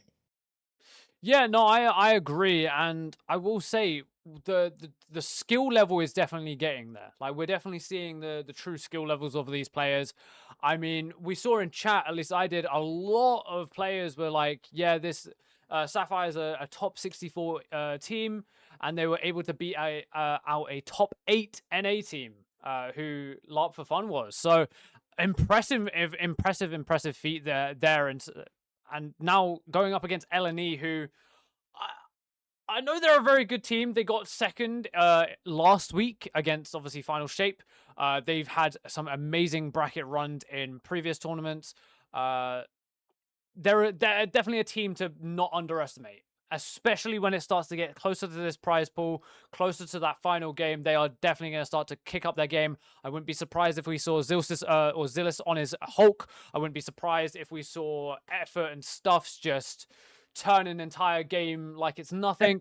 This is going to be a very good match, but obviously they are already on that momentum. They have that first game, and going into the second one, what map do you think? Oh, so we're gonna be, oh, I mean, it's probably gonna end up being Midtown or Lower Manhattan, isn't it? Like that's what people seem to want to go towards the most when we look at convergence. So that's what I'm expecting here, buddy. We'll have to wait and see. It's going to be an interesting one, as you say. Leeds already up, but we don't know how that first game, what it looked like, what the shape of it was. And I know one thing for sure: all Leeds have their sights on is getting to that final to take down Crown 4. They want to take that competition, but Sapphire are looking to be the upsets here, looking to cause that heartbreak. They are indeed, and I will say I'm really wanting to see an Araco. Like I haven't seen that map in forever. Like genuinely Right. think I only saw it when it first came out, and that was it. It was just dis. Everyone hates it. Everyone has like a unified hate towards that map, and I can understand why, especially with like the addition of like Angela and like other characters that can just cause absolute chaos on that map. But I don't know. I still feel that it's a good map. It's a good map. But I without don't further know. ado, we are going into map select. Oh, So we okay. get to find out. We get to find out. We get to find out. Let's go. Let's go. I mean, people were over the moon for Shin Shibuya to be added back in. I haven't seen any of that yet. I reckon we're gonna True. still get the expected Central Park, Lower Manhattan kind of plays. Still waiting for them to Ah. decide here. I mean, it's Sapphire that are picking. We've seen them compete on conversions before. Can't remember what map they were on there, but I think it was Central Park. No, Holojalia. Holojalia it was. Well, it looks like Sapphire are actually going off topic and choosing a convoy. Um, Oh, okay, fair so play, fair play. they've actually opted to go museum, which I'm not against it. A little bit confused by the pick order, but you know what? Do what you want to do. Do what you want to do. Um, Love to keep actually, it I that, think mate. I actually think they are going back on their word, and I think they're restarting. Oh, okay, Um, okay. they've actually been told off by by the other team, not by me. for once. So we'll go back to us while they sort that out and everything. Lee's looking to But keep them in line, mate. Okay. yeah, Leeds were like, nah, we're going to this map. And they were like, oh, okay. I like the confidence from Leeds. They're like, no, we're going convergence, bro. We feel confident with convergence. Let's get back there. Let's win this with the 2-0 victory. But again, don't know what map they're going to go for here. I want something a little different, at least. I'm with you. Give me some Shin Shibuya, actually. Let's have a bit of fun on that. I like that map too. Yeah. I would definitely be okay with a Shin Shibuya, you know? Like Yeah. but to be honest, I wouldn't be surprised if they opt for Central Park because as a lot of people say, it's Scrim's map. It's Scrim's Park. But yeah, in actual fact, we are going to a Central Park. So unfortunately, Who'd have guessed? don't see any change up ever. I don't think we'll ever see any change up. But yeah, I mean, I'm hoping it's going to be a good game. I'm liking what I saw from Sapphire earlier. And obviously you got to see LNE. I'm sad that I missed them. That I missed their first game.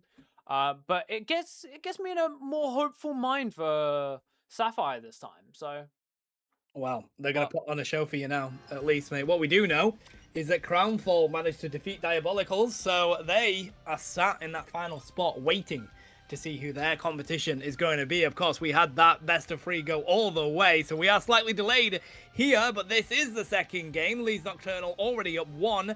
As we have a look at the ban phase here, of course, Gambit continues to be taken out. Sapphire sticking with their same plans of protecting that DD. And Leeds Nocturnal have gone for what we've seen a couple of teams do now here, baseline. They've banned out the Rocket, protecting the Cyclops. Yeah, and I'm not against it. It does look like Sapphire are opting to reban the Rocket, and it looks like LNE's going with that Mantis ban in response. Are we going to see the Wolverine save on the side of LNE? Oh wait, they can't. Never mind. They beat me to it. I couldn't get to it. I didn't look down for some reason. But oh, the White Fox save. I kind of like that, especially with Rocket being out, Wolverine being out, the Daredevil ops as well. I mean, I'm not against it. Does look like obviously we're gonna see that group now. I don't know what just happened. Sorry, I got a random pop up on the stream saying that we should stream together. But oh, okay. I mean, we can do if you want. For now though. Lunar Snow will be protected by Sapphire, looking for a little bit of boosted DPS on that side of things. Knowing that, of course, Rocket is not going to be open. I do like to protect on that White Fox. You need to have some sort of anti-dive on the side of Leeds Nocturnal, and that is what they have found. Now, the most important thing here is the fact that the Daredevil has been protected. We saw X-Reef have a little bit of struggle in their previous set, just trying to get going on that hero in the first game. But then they locked in and made a huge difference with some brilliant dives. They did indeed. Now, they are going up against a team who also like their dives. As I was saying earlier, Zilsis is a very, very strong Hulk player who... That man is a force to be reckoned with. Like, absolutely insane how powerful his Hulk is. We've also seen Effort tend to hop onto that... I think Daredevil, if I'm not wrong. He likes to play that Daredevil. But... pretty standard comp from the side of Sapphire. They're playing that group, they're playing their Thor, they're playing the Daredevil. Script Jinxie, I'm surprised he's not on the Punisher. But also with how powerful Cyclops is, are we surprised, realistically, that he's opted to go for that character? Again, I think if you just remove the ultimate, it's a good character. Yeah, well, the simple thing is, Cyclops has a simple kit. It's only a couple of buttons, but it just gets so much out of it. The maneuverability on that hero is incredibly good. Like the potential of getting out of sticky situations and consistent damage, even if you take the ult away. So it will continue to be a must pick if it is on the board, and I do like it against this current objective because they can be quite narrow as they try and hold this front sort of push through here. It's perfect for utilizing that Ruby Rage. Yeah, it really is, and if you get enough people caught in there, you are able to find a lot, but instead, Sapphire are going to open the game with an easy 4K onto LNE, forcing them straight back. Efforts trying to run away, Slime now going to get caught off by X-Reef, and Sapphire in the driving seat. They are absolutely performing. Immediate pick. Oh, well, immediate capture. Zeus is a little bit slow with that TP. Does opt to just fall back and change back off the Strange, I think, there. Yeah, opting for the Hulk. Good pick. Good trade-off. Obviously able to then mark the Daredevil. Keeps Hulk kind of, I guess, intrigued is the best word. Because the Hulk's more likely just to try and follow the Hulk, but, I mean, it then keeps them away from the backline. It keeps them from trying to fight. But a little bit of a 1v1 with X-Reef and Zillus? I think it's Zillus, but it might be Xylus or whatever. I don't know. Anyway. We try our best, buddy. We know what it's like. We do. Some of these names. Big burst of dark magic coming out from Moki there. Not going to be enough, though, as they're going to be cut down by Offenser instantly. And I love the 4 plays back on the field here. X-Reef is going to be able to stay strong against the Star-Lord. Stuffs is sent back to the spawn room. Strangling Prison comes out from Rambo. Man finds the triple. And Sapphire are well and truly walking this map right now. They really are, and they have done it well. There is 6 minutes on the clock, 2 minutes of overtime from what they started the game with.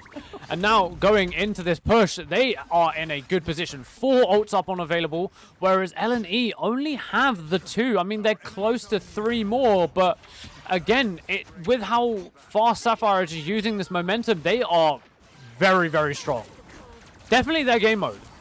It is. I'm glad we're sticking with the tradition of looking at Offenser, and man's just stood there again in this set, enjoying that a lot, buddy. Right now, though, LNE, they have to stop the momentum that Sapphire have built up. Tries to do that with the attempt. Not going to work, though, because Sancho does have that Fate of Both Worlds. That's going to stop any damage coming their way. Ruby Rage was looking to come on out. Ayabagamoto onto the backline here. Moki is able to use that for Stuffs to find the KO onto Script.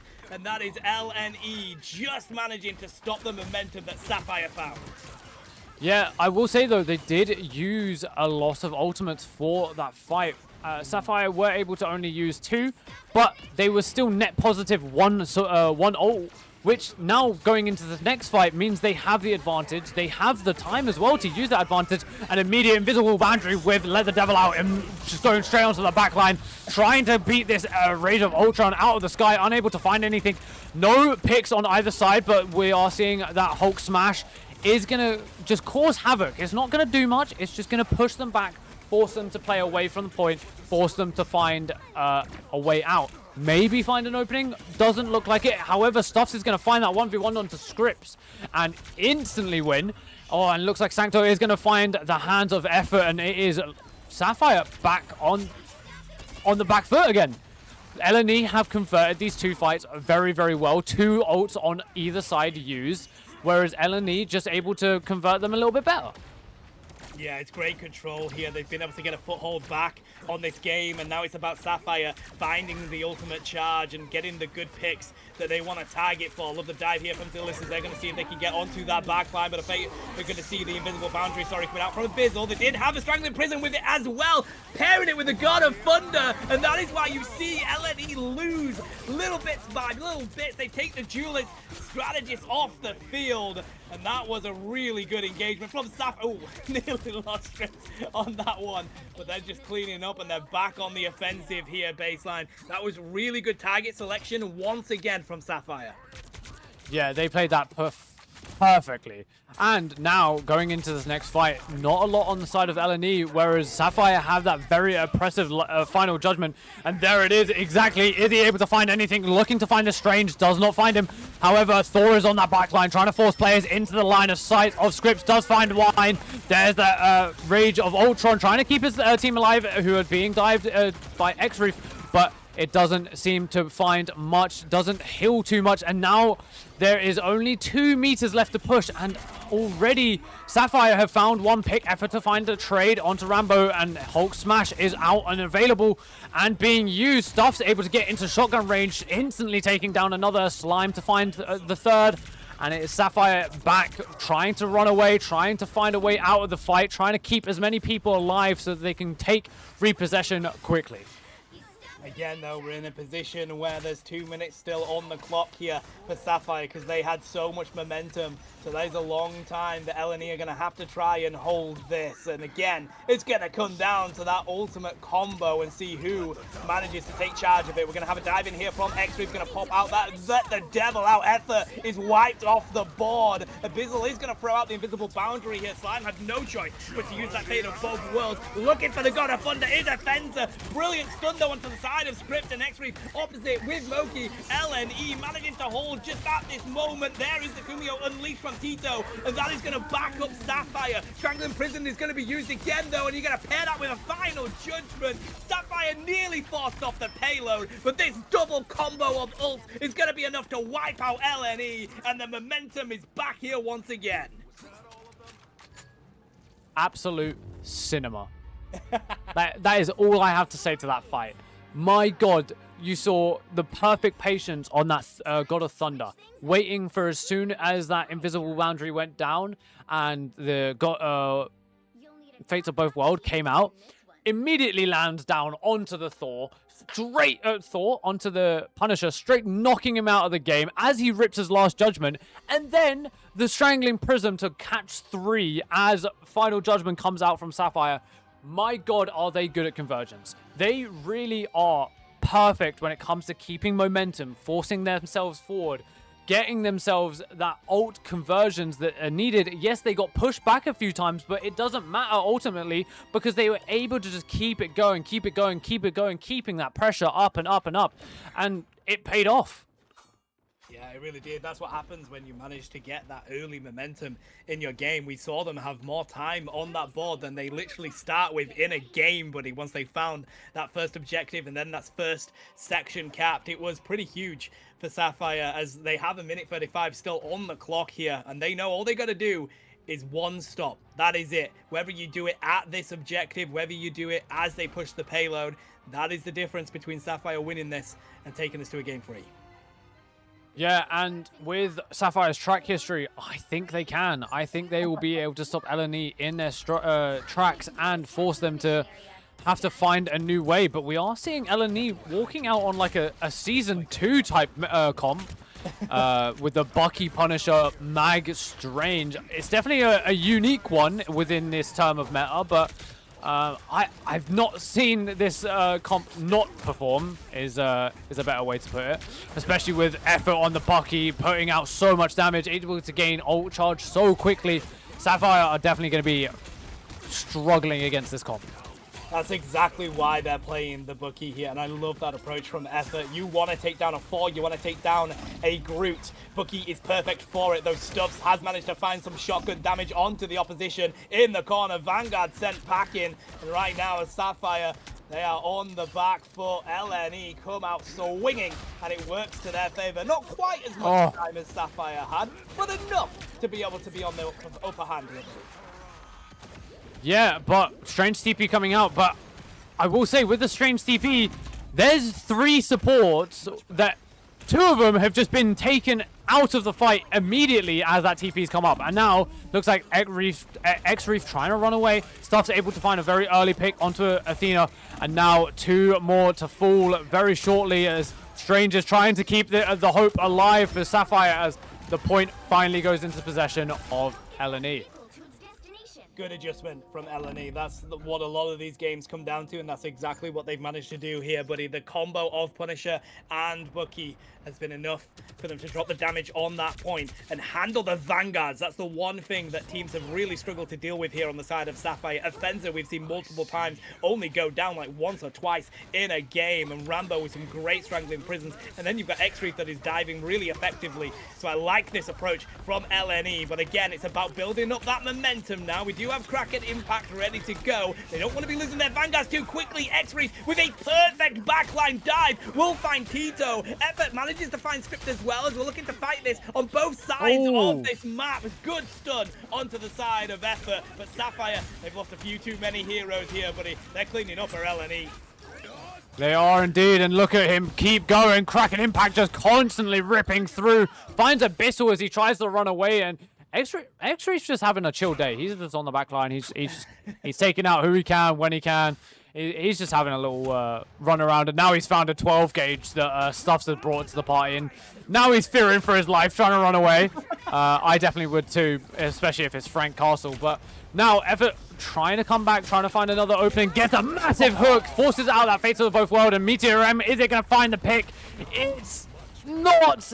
It does, however, find a lot of damage, and Stuffs is there to follow up with that shotgun in the middle, but Let the Devil Out is onto the backline of LNE as he takes down 2, make that 3 actually, and he's now looking to clear up the rest of the fight. Yeah, again, X-Reef being a game changer in that fight there, buddy, with the Let the Devil Out being such a big issue that LNE just start to fall. They were too stretched there. Vanguard's trying to hold up that front line. We did see the effort from Zillas trying to see if they could find that Meteor M. If they'd have landed that in the right moment, I think we may have had a bit of a different fight there, but just whiffing that slightly means that Sapphire have all the momentum they were looking for in that push. I am loving the play from X-Reef, but here's a final judgment coming out from Stuff. Let's see if that's going to make the difference. They're going to pop out the Fate of both worlds at least. They need a Vanguard KO. They managed to find a Fenza. That is massive here for LNE. Can they find any more? Those Script does pull out the Fate of both worlds. Stuffs with the shotgun to the face. X-Reef is sent packing, and Sapphire here looking to retreat slightly up this payload. I just find it so funny that there's like all these galactic people and Kraken Impact early ripped, able to find immediate reset as well, finds 2 and trying to keep this momentum, but it doesn't look like only 40 meters left, and they do cap the point. I was going back to my point. I find it funny that there's a bunch of like all these guys that have like galactic powers and like stuff that you just can't even fathom. And then there's just Frank Castle, a guy with a an AR and a shotgun, and he's just the unstoppable force that he is. But yeah, no, obviously going into this next fight, it does look like Sapphire are in a little bit of a weaker advantage, as LNE have that Eye of Agamotto. They almost have the invisible boundary and Fate of both worlds, but Athena almost taken off the map, but forced to use that God of Thunder, and now there's the Eye of Agamotto shoved away, and the Fate of both worlds trying to push them forward. Invisible boundary comes out from Sapphire. Are we going to see an immediate? Yeah, there it is. Hand of Khonshu coming out, able to take down Stuffs through the invisible boundary. That may have been just a little bit too late. Fates of both worlds coming out for Sapphire. They are in the advantage now. Their ults lasted a little bit longer, but Meteor M, is it going to be able to find anything? Is it going to find anything at all? It's thrown behind them. He does do a lot of damage, and it does force Tito to able to clear out 2. LNE now in a good fighting chance. 3 down on Sapphire, up to okay, never. Wow. Okay, Effort just pulled out everything. Well, I mean, that's almost a game-winning play, bro. It felt like X-Reef was ready for a dive that would have built up their ultimate very quickly. Now we got a final judgment coming out from Stuffs here, just ripping through the walls. And right now, Sapphire, they have to retreat slightly around these pillars, and that just means that this payload continues to walk into the central area here. Effort looking for the pick, manages to find Groot, goes back with a Kraken Impact. It's reset. Lee's Nocturnal Esports does what needs to be done to take the entire set, my guy. Whoa, no, they've got overtime to go. They got overtime. Hold up. They've still got overtime to go through. That is true. I was too eager. They do have overtime to go. They managed to push it all the way on the side of Sapphire, and now it is about how much time they have on the clock. Very slightly more on the side of Lee's, I believe, yeah, 2 minutes. It's 30 seconds more for LNE, but that 30 seconds is the difference between 3 ults online and 6 ults online. Yeah, exactly. And that is a game changer. So if they're able to keep that patience, they're able to kind of stall it out, then there's a very good chance that Sapphire can walk away with this, but LNE are in a very good advantage with that extra 30 seconds. That definitely keep them going, keep them pushing, and also with how powerful this team is at pushing, they can easily push this the entire way with just overtimes, winning fights, converting everything. Yeah, what was interesting about this game in both rounds is that either team were really good at pushing and struggling to defend. I mean, we saw how quick in round 1 Sapphire were able to push this payload. They got the capture, they got the first point with more time than you started the game with, buddy. So they had so much momentum they were able to find. They need a repeat of that here. As you've mentioned, the 30 seconds is a huge game changer when it comes to building up those ultimates. Yeah, and it looks like LNE are just going to walk out on the same comp as before. However, Sapphire have opted for the Magic Dive, which I'm not against it. Magic's a very powerful character if you can get her combos down, if you can capitalize on taking down one person. Massive hook from Effort, though, and is going to find Thor as he's trying to run away. He does catch him on that runaway, and now it is Sapphire already down a player, looking like X-Reef trying to find anything, but he finds a 12 gauge instead, and God, that 12 gauge does some damage, doesn't it? Now, it looks like LNE are just going to keep this momentum, keep pushing forward, trying to get picks where they can, how they can, and looking at ult percentage, LNE are in a good spot. They're in a very good spot.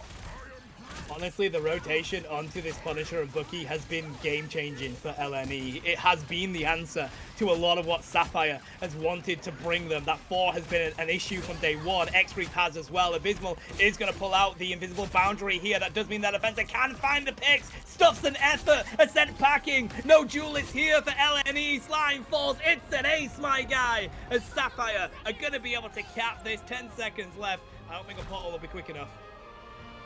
I think no, it's not. Wow, amazing push from Sapphire in those last clutch moments.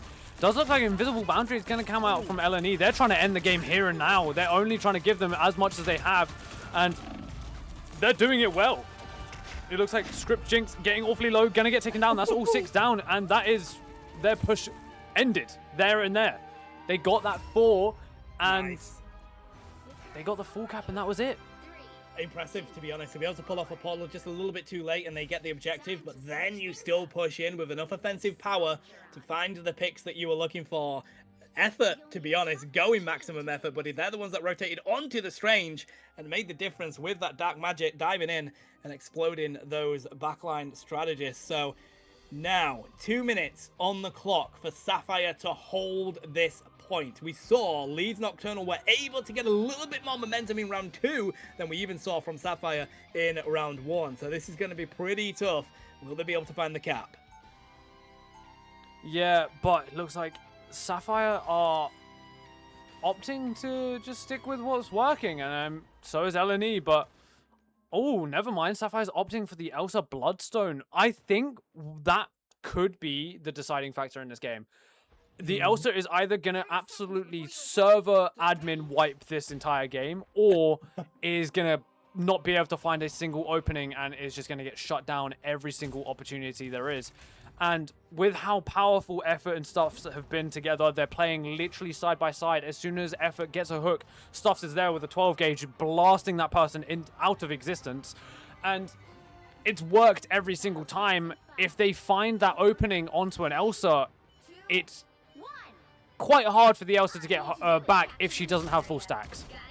Yeah, I mean, right now, Effort, Stuffs, they know their objective. They know their main target here with this one. Of course, we've already talked about how having 2 minutes means that you are going to be able to build up these ultimates, and Apex Predator will be a huge difference maker in this one. Nearly isolated on the side of Zillus here, but they are able to get their team back with that assistance. Look at Effort looking for those Vanguards still here, looking to see if they can pull out that Groot. Doesn't just yet. Dive onto the top, though, for X-Reef. Manages to get away with just a spare bit of HP here. They are managing to hold strong so far as Sapphire, building up these ultimates. Lovely. X-Reef again on that flank. Zillus recognizes it, but that means they pull the attention off the front line of these Vanguards. They do indeed, and looking at this ult potential, although Stuffs is going to be first to fall, and now going into this fight, Sapphire in a very good spot, as now Moki trying to find his way out is going to get taken down. Athena's absolutely wiping right now, able to find 2, puts LNE back on a back on a back foot, but they still have a minute.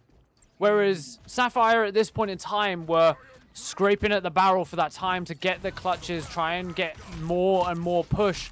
And now with LNE gaining closer and closer to these ults, Effort already at 99% on that Kraken impact.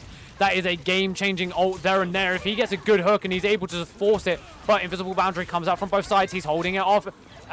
Fate of Both Worlds coming in early from LNE, and there's the Kraken impact. Landed straight onto the Fates of Both Worlds, but Glartrox sending 2 off the map. This could indeed be Sapphire taking the win, but Aya Bogamoto isn't going to do much. Effort trying to keep the hope alive as he finds one.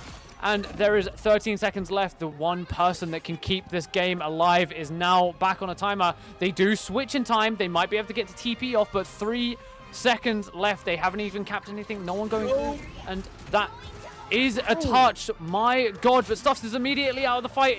Strangling Prison does capture 3. They have opted for this dinosaur. Are they going to be able to keep this game alive and keep themselves in this tournament? Well, I say in this tournament. They still got another game after this, but Stuffs coming through the portal.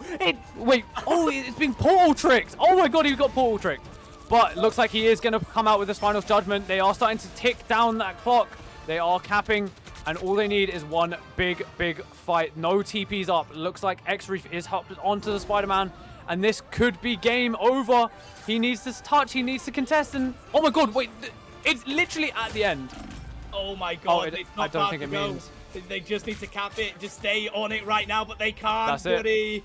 And that is it. And I can repeat what I just said. Leeds Nocturnal Esports are able to take it away and win the set. What a TP. It got really close to not being enough, but they triggered the overtime. And then unfortunately, Sapphire just didn't have an answer quick enough to deal with the damage that they were bringing. Fair play to Effort with the final judgment there.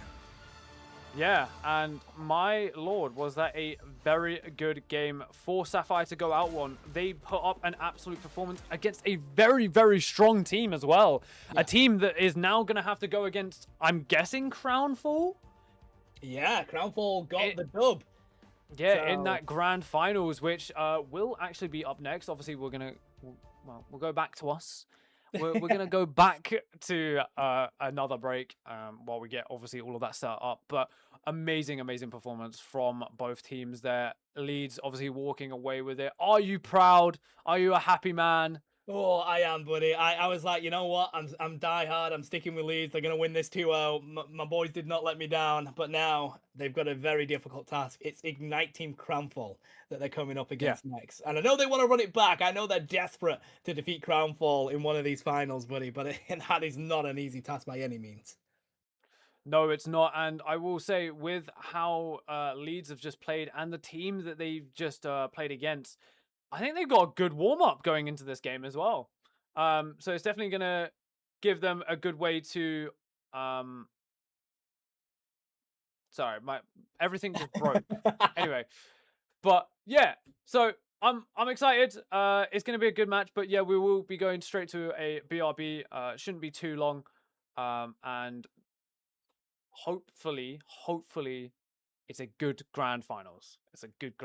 But we won't be too long, and we'll see you guys very soon. Goodbye. Bye.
transition.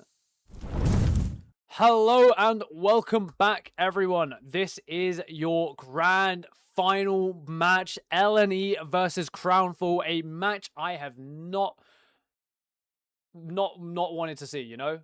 Yeah. I'm so excited for this. This is gonna be such a good game. Crownfall, a like half Ignite, basically Ignite team, and then LNE, a team that's just come off an absolute stomper of a performance against a team who were able to claw it back from the depths against a top 8 NA team. I'm thinking this is going to be the match of matches. I'm very excited for this. It's got to be, hasn't it? I mean, for me, as I was saying, I'm torn on this one, buddy. Of course, Leeds, the place where I am, I'm obviously wanting to root for them, but I love Crownfall so much. I've been a big fan of them for a little while. A couple of their players were in Dawncore. I was a big fan of Dawncore, and Abuhu.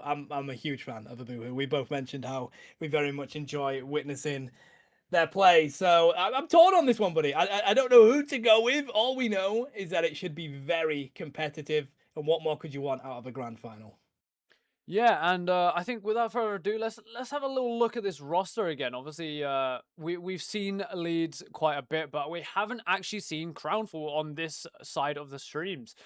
They have been absolutely stomping their way through the other side. And without further ado, do you want to introduce Crownfall? I feel like Leeds don't really need an introduction, seeing as we've just come off a game with them and a game earlier. So I think I'll leave it up to you for Crownfall. I mean, yeah, I mean, we've pretty much been just, a Leeds Nocturnal stream here today. So, Crownfall here, Abuhu, Ayanokuji, Protos, FHDC, MJD, and Lohi here for Crownfall. Should be a mighty game between these two, mate. Yes, it will, and I think we should probably get this started. That's a good idea. Because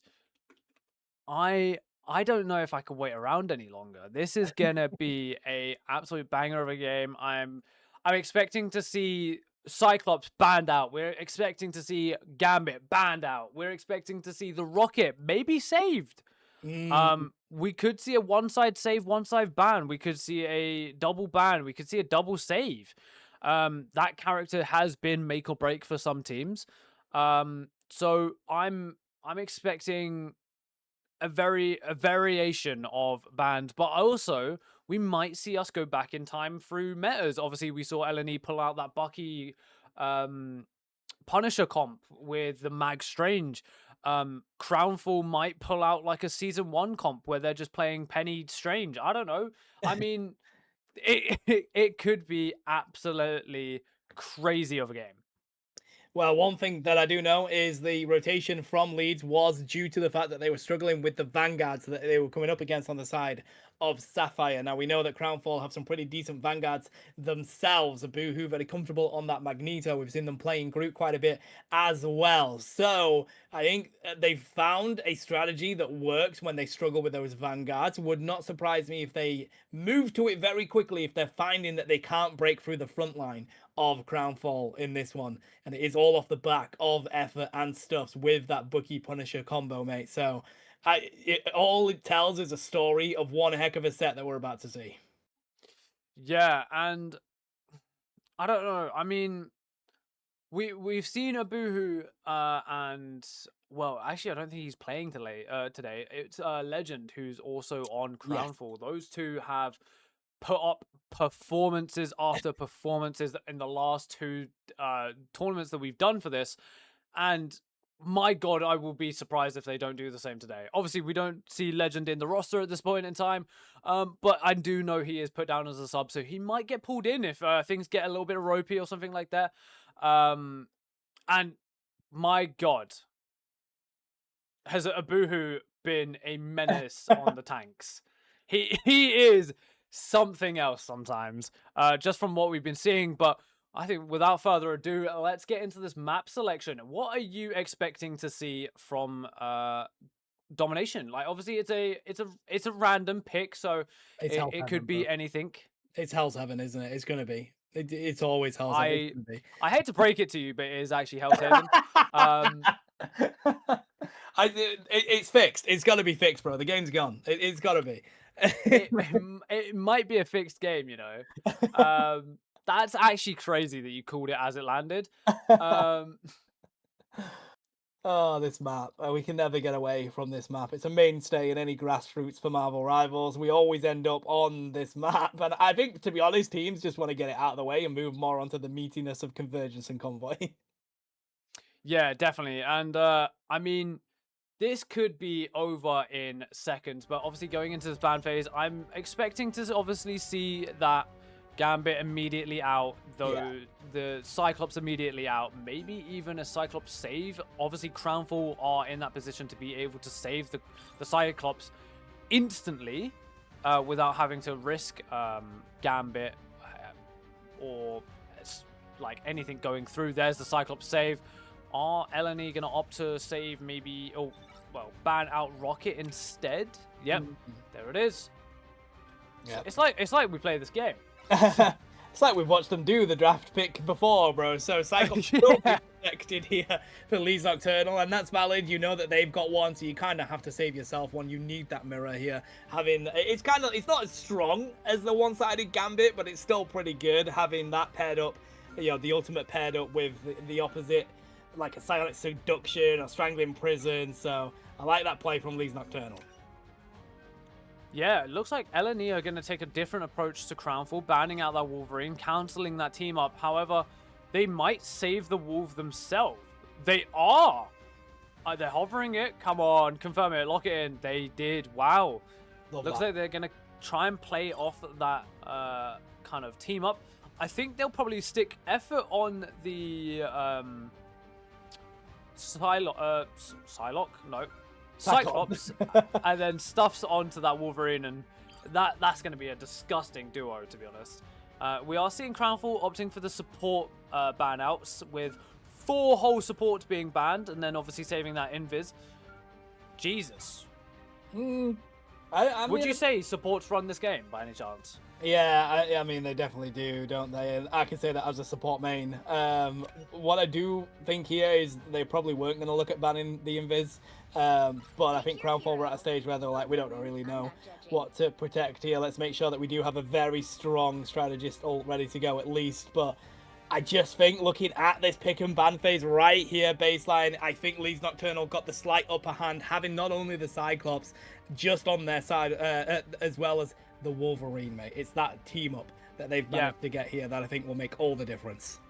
Yeah, and obviously with how powerful tanks are within this game, being able to immediately take them out just puts them in such a good position, which is going to give them a lot of advantage in a lot of fights. I mean, if you're able to take a Boohoo out immediately, that's a group ult that's not getting percentage. That's then possession and progression that they're able to take, and it's just going to put them in so many advantageous fights that it's going to be hard for Crownfall to find an opening.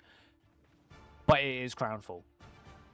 Yeah, that's the other thing. Like right now, we know Leeds wanted this matchup because they want to finally beat them. They want to get over that mountain, because we've seen with, you know, when they were playing a lot of these players on Final Shape that they were struggling with Leeds to overcome that mountain. Let's see if they can do it here, buddy, as we're waiting for both teams just to make their approach right now. What was interesting is we saw Moki just hover on that 4 for a little bit that we know they just struggled to deal with in that previous set. Oh, the TP play as well coming out from LNE to immediately start the fight off.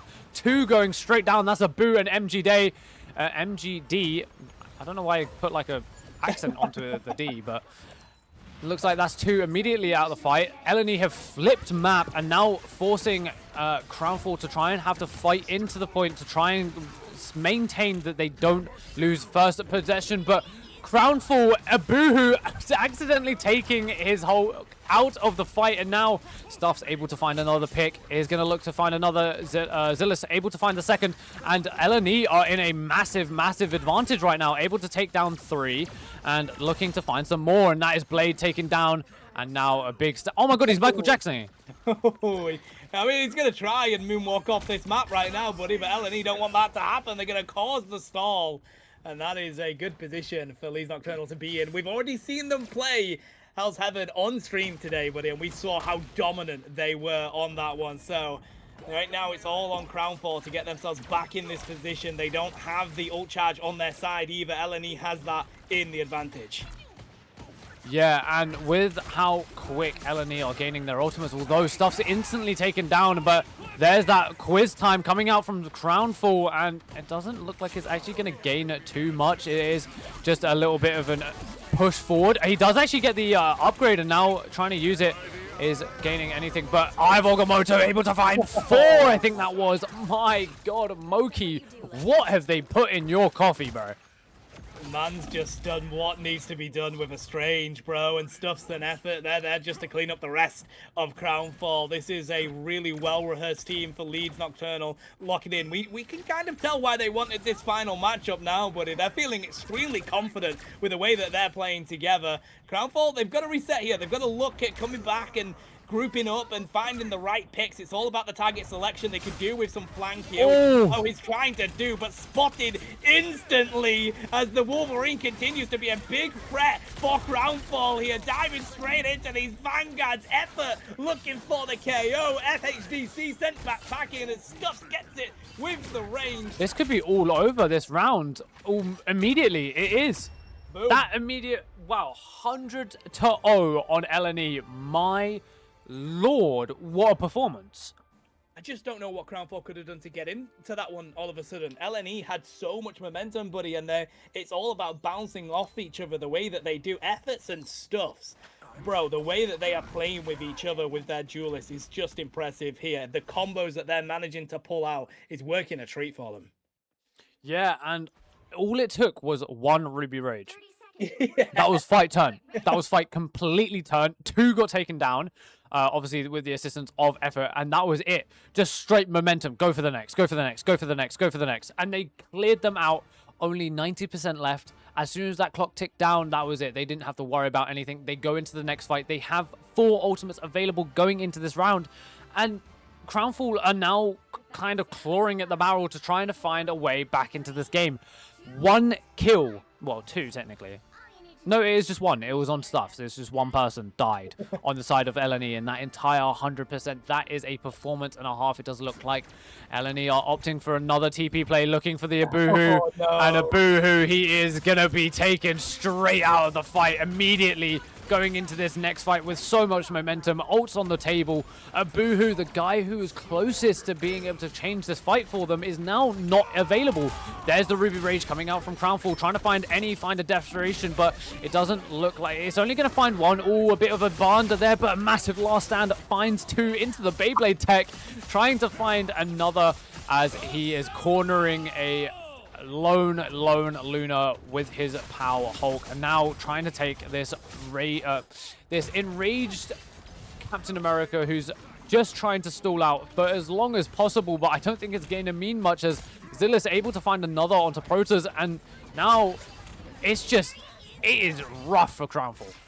It really is, buddy. And to be honest, there's not a lot more that Abuhu could have done in that situation. They needed their team to be there to give them that support, kind of expecting that play. But we've seen LNE do it like a couple of times tonight already. They like to play that portal so aggressively and find a Vanguard. And now they're in their position that they like to be in. They're going to hold this corner here and just try and build up these ultimates once again. We do have quite a lot on the side of Crownfall ready to go. Strangling Prison is right there, but can Abuhu stay on their feet here? Fate of both worlds from a knock OG is going to be enough to keep him in that fight. Ivogamoto is going to be popped, trying to answer in kind with the Strangling Prison here. They're able to not even find anybody. Stuffs finds the KO. They were so close to changing that fight with a Boohoo, but it wasn't enough, and LNE hold on strong. They are holding on indeed, and they are keeping that advantage through and through. Almost at 50% already. Map is going to start to change, so it is going to put the point closer and closer to Crownfall. However, I'm seeing Stuffs with a very powerful ult online. Slime not too far behind with that Fate of Both Worlds, which can easily damage boost and kill all 6 if it's played correctly. Whereas Crownfall only with the Apex Predator, which I mean, Glashox is pretty powerful. Wow. However, MGD and Lohe able to go into this backline, able to find 3, looking to find some more, and that is 4 to fall. This is finally Crownfall's opportunity to get a singular point within this entire game. However, LNE are trying to stall out as much as possible, getting them close enough, and 80%. There's obviously not, well, they were going to go for the TP, but there's still a little bit of a timer on that one. And now, going into this next fight, LNE have 4 ults available, Crownfall only with 2. Yes, they're close to 2 more, but if LNE go quick enough, this entire fight's done. Yep, they do have pretty much that. Yep, there's the invisible boundary ready to go. Apex Predator is going to be popped instantly here. They need to find picks with it, and they do. It stuffs. That is huge for them here. But we are going to say hello to the Dragon coming out from Effort with that spin, but no, and Boohoo was the shutdown with the chokehold. And that is how you keep your team in that fight. LNE now having to go on the retreat. They have to regroup. They need their DPS ults back in this fight here, buddy, which is why we're seeing them back at their spawn. Yeah, but with that fight, it was a 2-to-1 ult charge for the side of LNE. They only used the one ult, and now massive Strangling Prism able to find a lot. There's the Ruby Rage as well. Does kill MGD through the Fate of Both Worlds, but again, Crownfall only have the one ult. There's the Fate of Both Worlds, and Psionic Seduction in response. Now, Effort could easily hit a massive last stand. Does try to go for this Elsa, and now going to Beyblade style on to everyone else. Does look like Freedom Charge is going to come out. Oh, a Hail Mary, I guess, of a Ruby Rage, but with only 15% left and the time clicking down and a lot of people kind of getting staggered as well. Look, with this Elsa Bloodstone just being taken out of the flight. TP does come through, however, but LNE is still very much in a good situation. Yeah, there's not really any ultimates on the side of Crownfall here. They got the Apex Predator, but you really need to be getting a couple of them in that one as Monster Hulk is now on the field. Apex Predator is popped, but it isn't going to be enough. Zillus is able to stop it in an instant, but the overtime has been triggered at the very least, but they just can't keep their heroes on this field long enough to make a difference as they do take them down one by one. Stuffs here is going to get their revenge. They're back to the spawn room as MJD finds it, but Moki just enough as Crownfall continue to fall one by one. Overtime is expiring here. Can they get there quick enough, though? Trying to stay on this with the Captain America. Below he is sent packing. Loki being here will keep them on with those ruins, but it's all about the Venom. Has to pair that up, and a Strangling Prison's going to come through instead from Moki, and that's enough. They managed to find it. LNE were impressive in this one. Wow.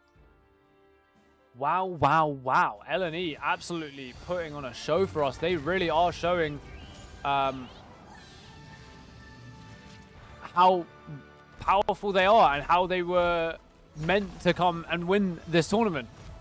They had clearly practiced this. They had clearly shown that they needed to take this win, and now all that stands between them and winning the money is a singular convergence game.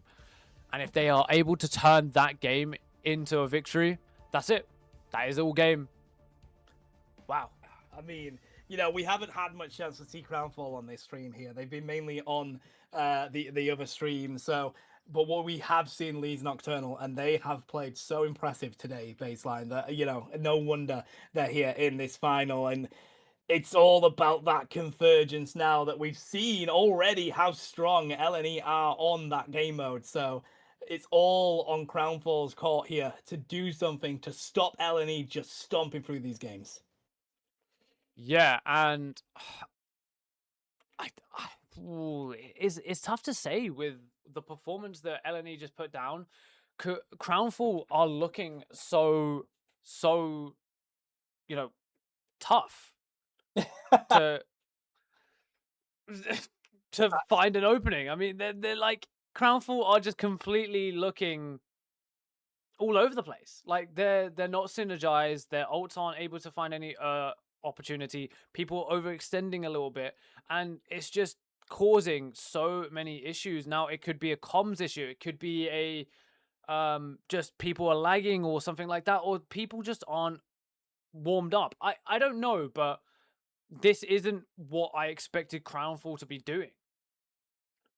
Yeah, I listen, we've seen already with domination and the way that it can kind of feel like so random and so unlucky on certain team side of things. So, we'll take it with a pinch of salt at the moment. We have seen plays where Leeds Nocturnal have done so well in domination and then struggled in the next couple of maps. So it's all on Crownfall now. They have to lock in on convergence. They'll have done plenty of practice on convergence. So this is really their bread and butter. This is their moment to come together now and take us to that third game that we all want to see both of these teams go to.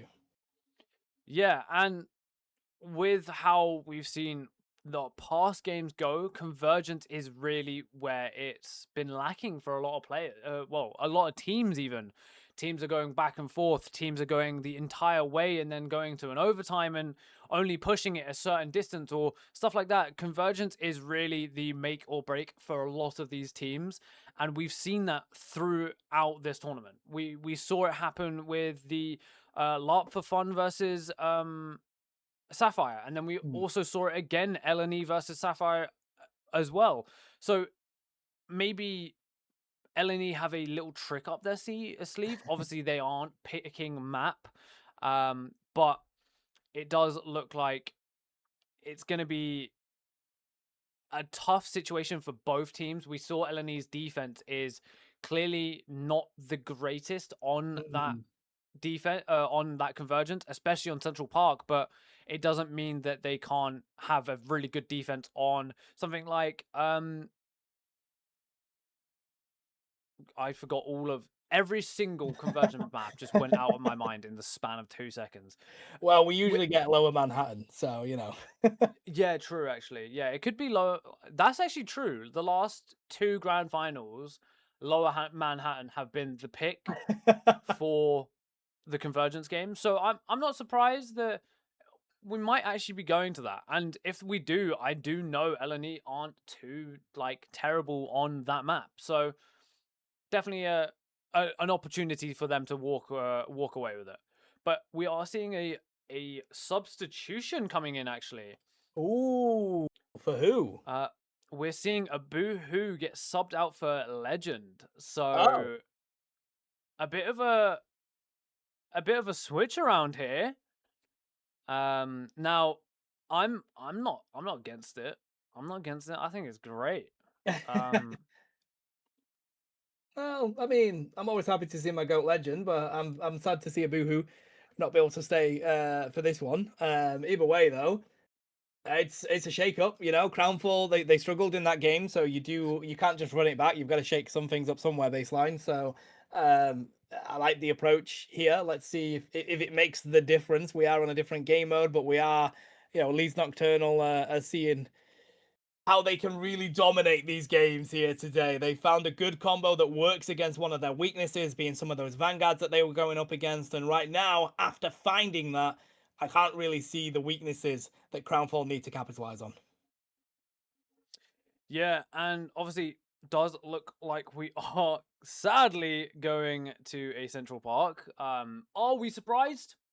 Nope, nope, nope. No, me neither. I'm not surprised either, but I'm expecting maybe a different I'm saying that.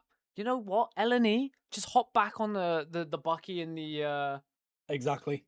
Punisher and Loki. It's just great. It's great. You're taking out teams. You're wiping out like everyone. It's a much better performance than what they were running before. Um, I I'd like to see it, but I do know that comp will probably get easily shut down by Crownfall. They will find a weakness in it, and they will find a way to take it down. Well, what they need to do is make sure that that unbalanced pick ban phase doesn't go in the favor of Lee's Nocturnal, buddy, because having the save on the Cyclops and keeping the Wolverine was game changing there in that game. So Crownfall have to consider that going into this one. Yeah, but obviously going out with the same pick bans again in the starting lineup. Now, obviously, does mean Crownfall have that opportunity to ban out Wolverine quickly, which would be the smart play, as you said, but I think they might stick with their comfort. Maybe the the Wolverine wasn't the issue. Maybe it was just simply they were lagging, or they weren't able to find opportunities, or so many different factors go into it. But it does look like now Crownfall are opting to keep the Wolverine in play, and LNE are gonna save it out. Wow. Let's see if that's the downfall or not. I mean, at least with Convergence, you do have a little bit more space, at least, that Wolverine has to sort of move in and find the Vanguards in. Looking for the rest of these bands now. Of course, Boohoo, we know a Boohoo is out and Legend is in, so that's going to shake up their Vanguard line a little bit. We will ban out the Groot on the side of Crownfall, which is a good shout because, you know, it's just too easy for Wolverine. Yeah, and I will say, does look like Crownfall are opting to actually not ban 4 supports. So Go it. I'm liking the change up. But they are, well, LNE just kept the same pick bands. They didn't change anything. They just kept what they're comfortable with, what they knew would work, and probably will. Like, going into this game, like, they have the momentum. They are very warmed up after the games that they've just played, and now they have realistically ego going into this next game now that they've taken a map on them and potentially have an opportunity to take the entire series from them. Now, what we do know, mate, is that we have just witnessed in those semi-finals Leeds Nocturnal Esports versus Sapphire, and this went all the way to round 3. Very close to taking us even further. So, you know, they just had a pretty tough matchup on this very map. Let's see if Crownfall can take them that far again in this one. Legend is going to go straight onto the Emma out of the gates. Lohi on that Captain America that they did find a little bit of success on straight away there with some good dives and really sort of pushing the line of LNE. But they're going to stick with, looks like the Invis and Cloak and Dagger for the strategist lineup here. Yeah, and I'm not against it. Obviously, Cloak and Dagger is a very strong pick at this moment. If I'm not wrong, I don't think she got nerfed. I could be wrong. She got buffed, bro. Yeah, that's what I thought. I thought she got buffed, but obviously we haven't seen her all too much this tournament, which is strange, to be honest. Normally, these types of players just instantly hop on what is the absolute buffed character that can cause many, many issues, but it does look like they are still playing this Zillis Wolverine Hulk combo, which has caused a lot of issues for Crownfall and is still causing issues because now Lohi can't even get an opportunity to go into this backline. Not a lot of positions been made, but Moki able to find first pick onto Legend immediately straight out of the game. Lohi trying to run away from this backline who's all just turned to go fight him because why not? And now it's just a battle of attrition, really. Who can build an ult first, who can find an opening, who can cause as much damage as possible to one person, take them out of the fight and try and keep them momentum. Yeah, rightly so. Let's see. Looking for the pick. Somebody get this man to Primark. Need some clothes on the side of that Cyclops. Legend here, though. Trying to see if they can just push in. The good dive coming out from Lohi there does pull the attention of LNE, and they're in a moment where they could find picks, but the invisible boundary will make the difference. Venn diagram goes on there with Ayano Kyoji doing the exact same on the side of the Invis, and that does mean that LNE do manage to hold on just for the moment. Stuffs has fallen, which means a lot of DPS is now gone from the side of Leeds. Crownfall have the opportunity, but they don't want to dive in just yet. Yeah, and I will say, if LNE were able to keep Stuffs alive in that, well, as that fight started to end, I think there could have been a massive ult that came out, but Glartrox able to take Zillis off the map, and there's the Ruby Rage. Is it going to do enough? It finds one. It does take down that Fate of Both Worlds, but Last Stand, is it going to find anything? It tries to find an Iona Koji, and it does indeed, but with the TP getting set up, 2 minutes on the clock, only one ult to keep Crownfall back in this game, and there it is, TP coming up, MGD gonna get immediately taken down, stunned out, and then just ripped apart. Not much you can do about that, but effort being thrown in, trying to force anything. There's the Freedom Charge, it does force out a good ult, and now Hulk Smash trying to find any sort of damage, kind of keep this guy at bay, but he's actually getting taken down quicker than anyone else is. It looks like it's going to be a 1-for-1 trade on both sides. Crownfall still in a bit of an advantage here. 2 down. This dinosaur is causing absolute havoc. My god. Put Legend on anything but the dinosaur, and it is maybe not an opportunity. Yeah, I love it. I love it. You see it from Crownfall in an instant. Legend gets on the field. We saw them going for the Emma. Wasn't working for them in those moments. LNE were able to find the pick. Instant rotation from Legend here. Gets straight onto this Devil Dinosaur. And it was so impactful in that fight. Just protecting that Loki to allow that damage to come through as well. And finally, Crownfall are on the board here. They've got 3.5 minutes to push this. But they do have a decent amount of momentum. Yeah, I've also just realized that Crownfall don't have an invisible woman, and Moki has walked out on a strange look. This is like free. Oh, he hits the ult, but does, however, get stunned out. However, Protoss is going to still be taken down, but that's 2 down on the side of LNE. Ozilus in baby form. Stuff's going to get a trade out. He is also very close to that Ruby Rage. Invisible Boundary does come out to keep some alive, but I don't think it's going to be enough as MGD is able to find another, looking to find some more. Finds 3, and that is Crownfall back in the driver's seat. Yeah, we mentioned it. We mentioned that LNE struggle with defense on these convergence maps. They struggled really against Sapphire defending this very map. So Crownfall have found that momentum. Now they just need to capitalize on it. They do have 3 ultimates ready to go. Not far off that Fate of Both Worlds as well. There's the Apex Predator. Will it find a KO? Moki does go down, and there is the Ruby Rage. That's enough to find Zillus as well. That's 2 ultimates used. You don't want to be using too many. I wouldn't commit from the strategy side of points. No, that's enough to find the cap.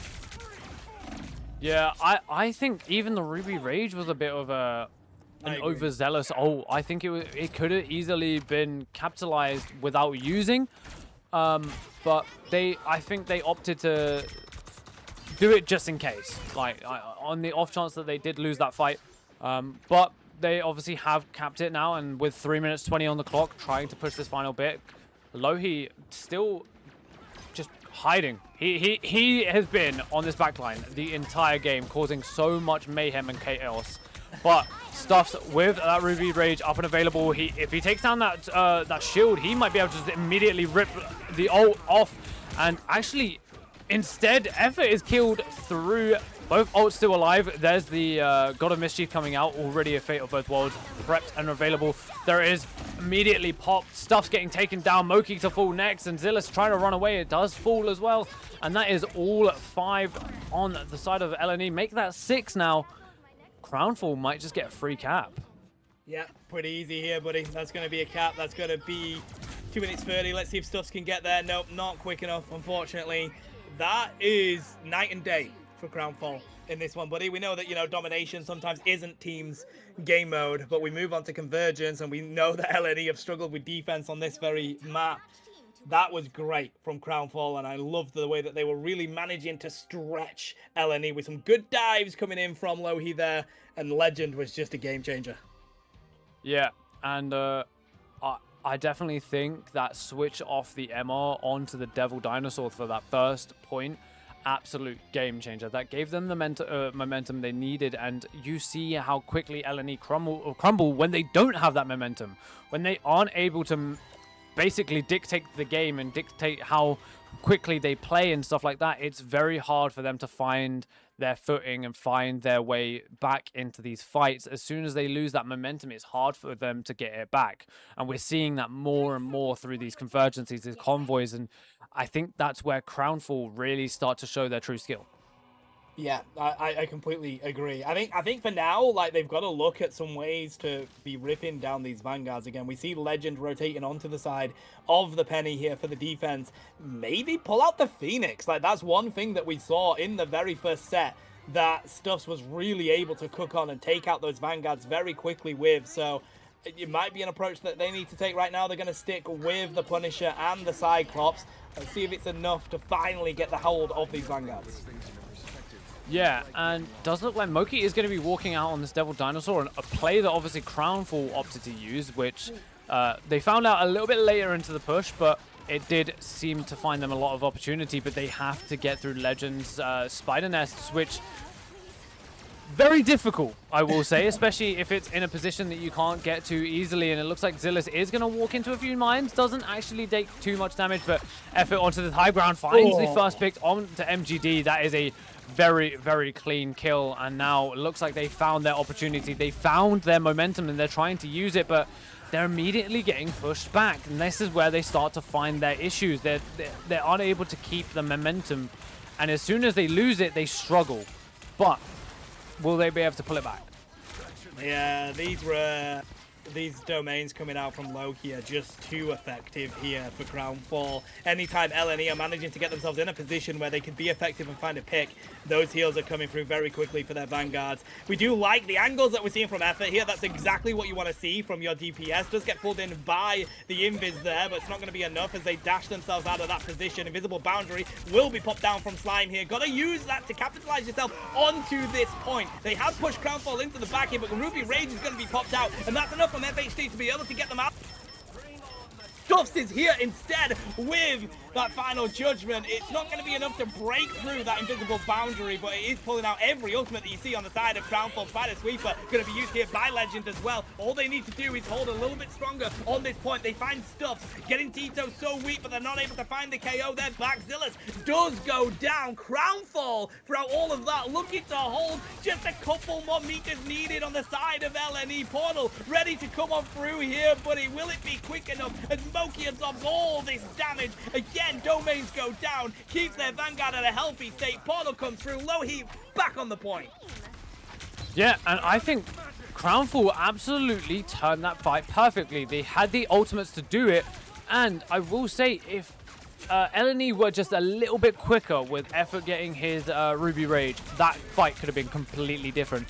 But for some reason, he wasn't able to get that final, like 8%, which, if he paired it with Stuff's final judgment, he would have taken out the entire team. And now the Silent Seduction is already able to find one, and now Ruby Rage from the side of Crownfall does get immediately shut down by Stuff's 12 gauge, which, you know what, fair play to him just running into the Ruby Rage and just like, you know what, I've got this. I can do this myself. And that is Cap from LNE. They have the advantage again, and they're going to keep this momentum. I really enjoyed the defense that Crownfall were able to find there, buddy. We've not quite seen that on this map yet today, and it was brilliant from Crownfall. As you've already mentioned, it felt like just one ultimate a little bit quicker on the side of LNE, and they win that fight. But to just throw yourself onto that portal, get back into that fight, and hold strong was huge. And they've burnt down a lot of time here. We got 3:15 on the clock that LNE need to push this. They're looking for the flank here instantly. Has been spotted. Stuff's already raining down the damage. Goes shotgun, ready to roll. Protest is going to pull out the invisible boundary here. And that does mean that Crownfall have the space that they need to get at least onto this payload. They've got to find Moki, and they've got to do it quickly.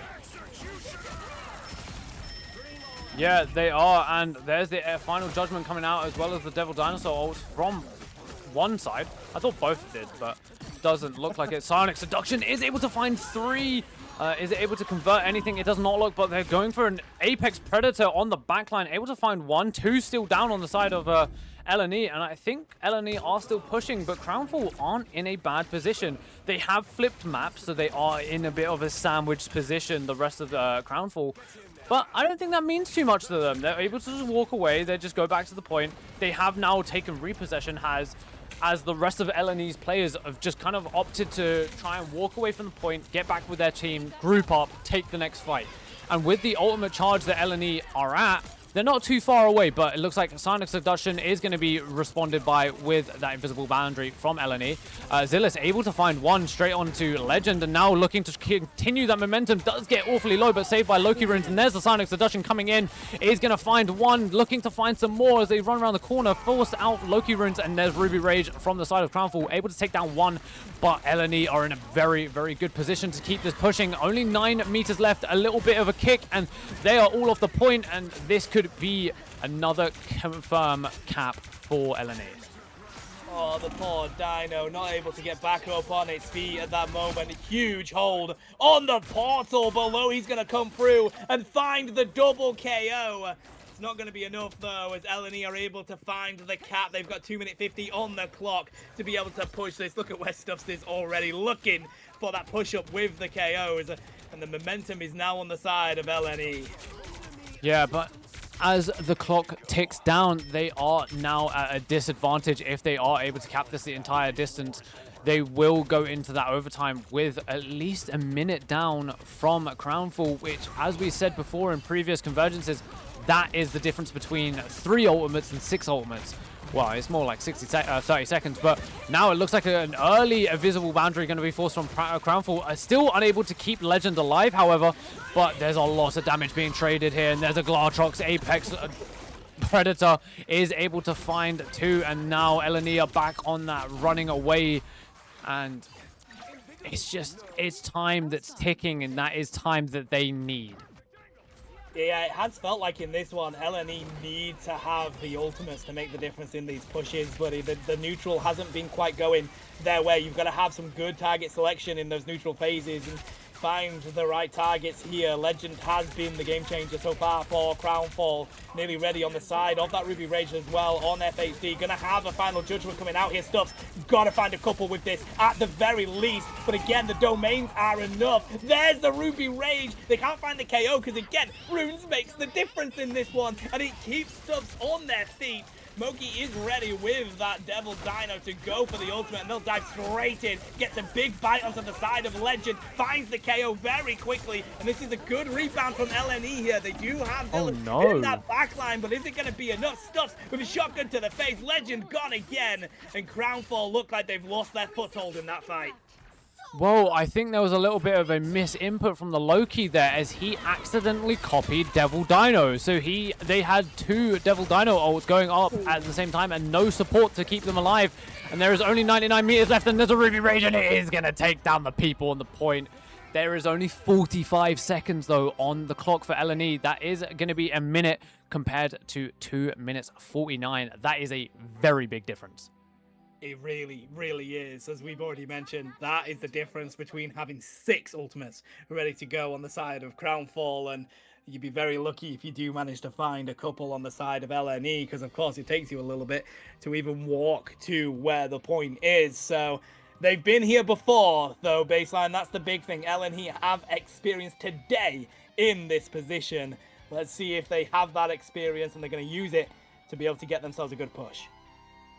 Yeah, and they were down as well. They were down the time, but does it look like with that disadvantage, LNE are very good at playing their disadvantage. If they're down time, if they're down momentum, I will say they do struggle on the momentum part, but they are still finding ways to open up the game, open up the fights. They're keeping it going, but as you were saying before, their neutral is a little bit lacking in these fights sometimes, as Crownfall are just able to optimize finding that one pick, getting that momentum, and then just continuing it forward, whereas LNE are here and there, but as soon as they get any ult online, they're able to capitalize on it and immediately get like 4 to 6 people just immediately wiped out.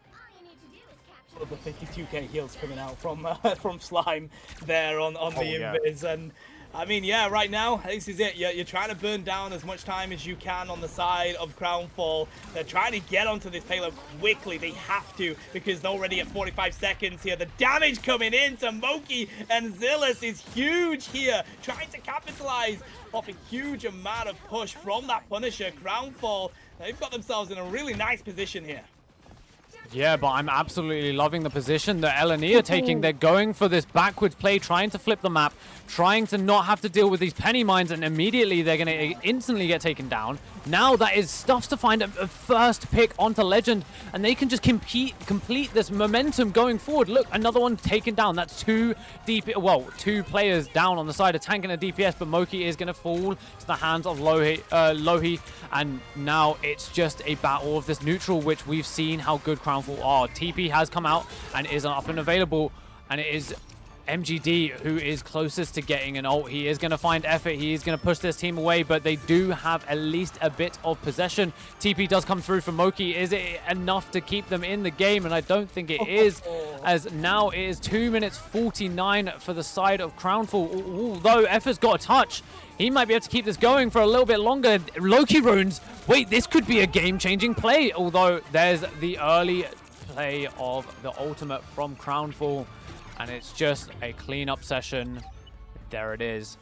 39% gained, 39% setting them apart from winning this series here or going to a game 3. They need to have a defense of a lifetime. They do, and they can't be caught out the way that they managed to catch out Crownfall there with a quick rotation around to get onto that point for that 39% cap that they were able to find, buddy, because of course, all they got to do on the side of Crownfall is just fully cap this and they win this game. So I did like the approach from LNE there. It was difficult because they were trying to stall as much as they can, but the second MJD was ready to go with their ultimate, you were never going to win that fight. And I tell you what, mate, the domains that are coming out from these Lokis are just so impactful in these games. I'm so surprised that we haven't seen the bans come through for Loki yet. Yeah, I mean, they have been on both sides, keeping so many people alive, keeping so much going, and fights lasting a lot longer than they really should be. It is definitely causing a massive impact, kind of like the Rocket that we saw in the previous series, with how oppressive that CYA was and how many resources were having to be used to kind of force it to go away, to make it not an issue. It's the exact same with these Loki runes. Like, as soon as that final judgment popped on either side, you throw up the Loki runes. They now have to focus the runes rather than the players.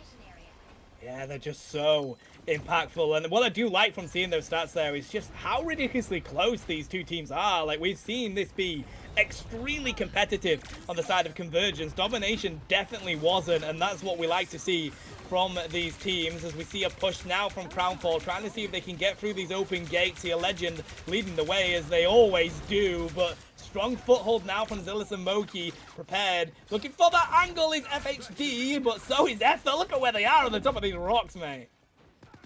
Yeah, this is a position and a half. He has so many line of sights that he can deal with. He can look straight into the supports. And as we say that, Zilis and Legend are able to take down 2. And there's the power of the runes again, able to make sure that Lohi is able to walk his way out. He does, however, take down Moki, going back on this attack.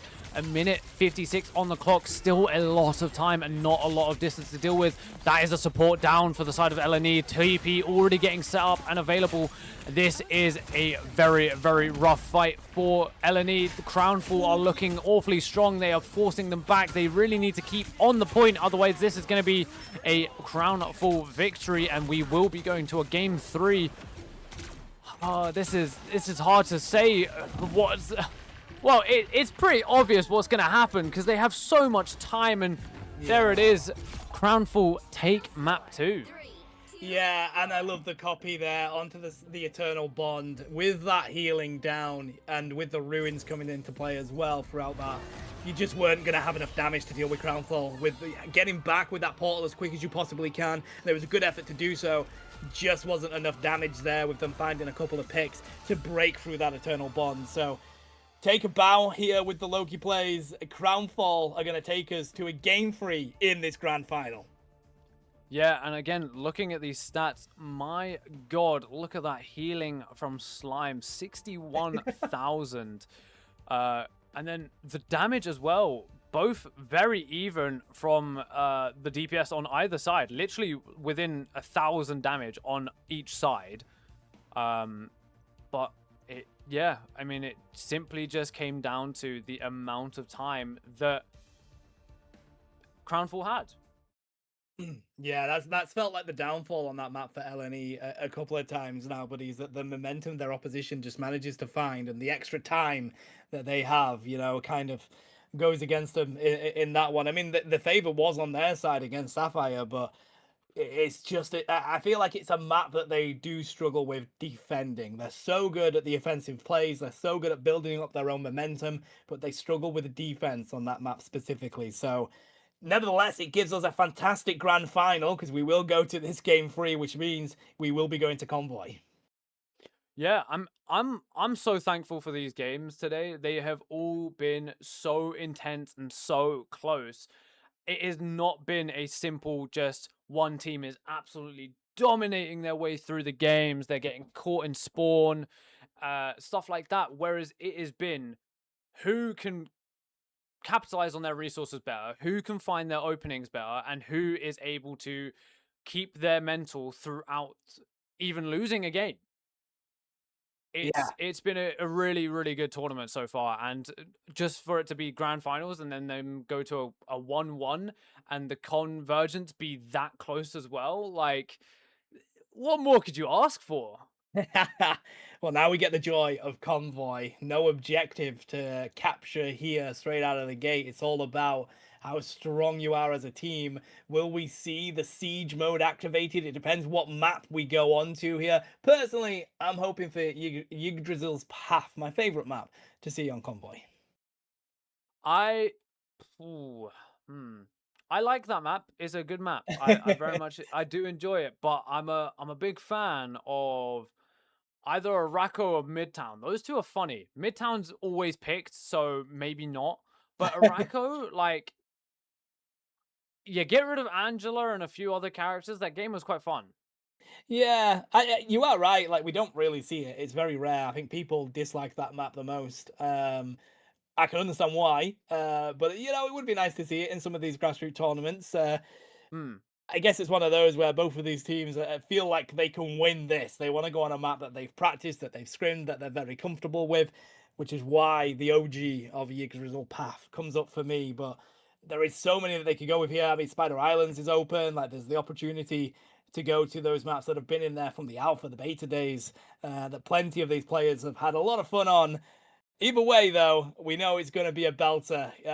It's all about the sort of play of offensive and defensive plays on Convoy. It's so different to Convergence in the sense that you have that one area that you just have to defend so wholeheartedly. Whereas here, that Convoy is constantly moving straight from the get-go.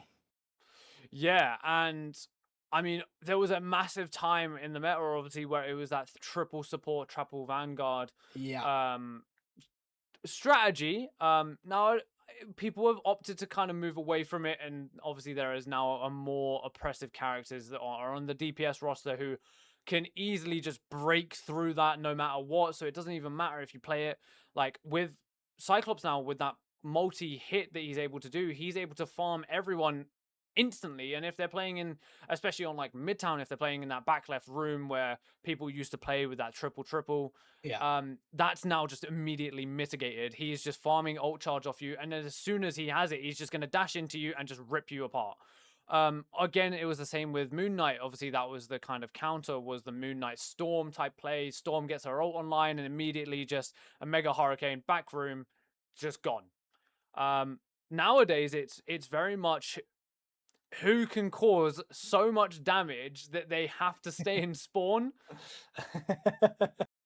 That's basically the strategy. Who can't output healing enough that they have to sit in the spawn to get healed? Listen, Is who wins. I've been seeing quite a bit Moon Knight Squirrel Girl getting played in these convoy maps straight out of the gate just because of that. Who can cause so much damage that they can't out heal it. I don't want to see that here. I'm so fed up of playing against Squirrel Girls myself. Unfortunately, I don't get much chance to play ranked. I'm currently stuck in the platinum rank at the moment, buddy, and all I see is Moon Knight Squirrel Girl. So hopefully we don't get any of that action here, but I think it is that Cyclops to keep a close eye on. I think that has been a big game changer alongside that Loki. Let's see if either of these teams want to take that away. Yeah, and I will say, going back to ranked, I think the last time I played ranked was season 4. So Oh, okay. it's been a bit of a distance for me. But we are going into our map pick, which is good. Obviously, this is our convoy selection. So I'd be happy seeing either a Spider Island, a Yggdrasil, or an Araco. Anything else? I'm meh. Meh. Yeah. I mean, the thing is, both maps we've had so far are the ones that we constantly see. So this is surely going to be Midtown or Museum of It's Spider Islands! Let's go, my goats! Leeds Nocturnal, given there's a little bit of spice here. Yeah, and damn it! I thought Eleni had the Spider-Man player, but then I realized that was actually Sapphire. Oh, it would have been so good, but yeah, no, we are going to Spider Islands, which I'm happy with. I like Spider Islands. I think it's a great map. I think Agreed. it used to be really annoying because everyone was in there. I'm watching Necros, so I must play Spider-Man Arc when it was in ranked. Yeah. And then obviously it got taken out, and then it came back. I think it got taken out for a bit. I think that was Shin Shibuya that got taken out for a bit. Oh, I I mean, think I just never got it for so long that I was happy. yeah, I mean, it very well could have been, to be honest, buddy. We've had a few maps taken out and added back in as they go through those rotations. Picks and bans, though. It's got to be Gambit out of the gate. Banned off by both teams. Yep. No surprise there. It does look like probably Crownfall is going to opt for the Psylocke. What? Yo, they need to stop adding characters that names are way too close to each other. It gets awfully hard to name them. But we're going to see mirror bans from the last game, most likely. Eleni is going to save out the Cyclops, ban out the Wolf, save out the Wolf, and then ban out... Oh, maybe not. They're actually saving Groot. They're opting for the Groot save, maybe. Oh, nope, never mind. You kind of have to. I mean, Crownfall have got it. You kind of have to. You don't really want that one-sided. Yeah, it's one of those things that, like, you can't have one team running it, but one team not. You have to mirror a Cyclops. It's again the same with the Gambit. Maybe a little bit more on the rough side for the Gambit. Like, if you're playing single-sided Gambit, that's just not even fun, to be honest. But I mean, Crownfall are opting to ban out that Mantis. Maybe we're going to see the same Eleni Wolverine save, Wolverine ban. Did they even opt to play it last game? They did at the start, but then as soon as they started to lose momentum, they switched off it. They went straight back onto the Punisher. Which I do like that. You've got to have those quick adjustments coming in for your team. They will protect the Groot here. They were hoping it would stay so that they can protect it on that second one. Really impactful on this map, to be honest with you. It's a good pickup, and not having the Wolverine in the game that they have to play against, as that's going to continue to be banned out here by Crownfall as well. So no team up for either teams here. This is going to be a pretty even game, mate. Yeah, this could be very much like all the way both sides again goes to overtime type game, which I'm not against. I enjoy those close games. Does make me feel like I want to die. We are finally seeing the Loki ban though from LNE, and the one-sided Loki.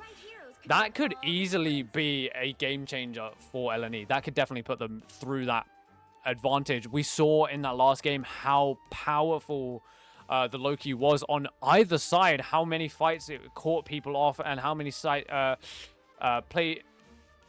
my god, how many fights it made people win. So forcing LNE to only have the Loki is a very good play from them. I like that. I like that a lot. I do. I think that's a really smart play. There's certain heroes in this game where having the one-sidedness of it on the picks and bans can be really effective. We've seen it already today with the Rocket that has been used, with the Wolverine that's been paired up with Cyclops, and now it's going to be the Loki with the regeneration domain. We've seen how impactful that is. Is that going to be the downfall of Crownfall? We'll have to wait and see. It's either way going to be a pretty tough fight for them. Effort already set up on these roofs, ready with the angles with that Cyclops. Yeah, and we are seeing an Angela for once. First time Angela within this tournament. I'm a big fan of this character. I liked playing her when she came out. She was really enjoyable. Obviously, at that point in time, I was pretty tragic at the game. Wasn't... Oh, I think we have a DC from... Which side? Which side? I wonder. Anyway, we'll go back to us while they deal with this DC. Obviously, that way we don't just sit here looking at a pause. Oh, never mind. They're deciding to load back in, you know? Oh, instantly. Great timing. Okay. Anyway, we'll just go back in. We like it. It's all right. It's fine by me.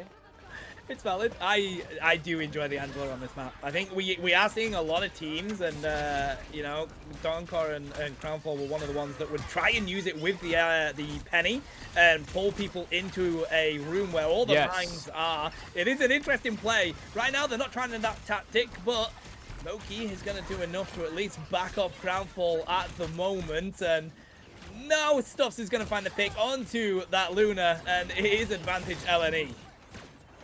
Yeah, and I'm liking the Phoenix play here. I mean, obviously the amount of sight lens that she can take, the positions she can get into and not have too many like issues, and then you stick effort on the point playing that kind of brawly hit scan type player.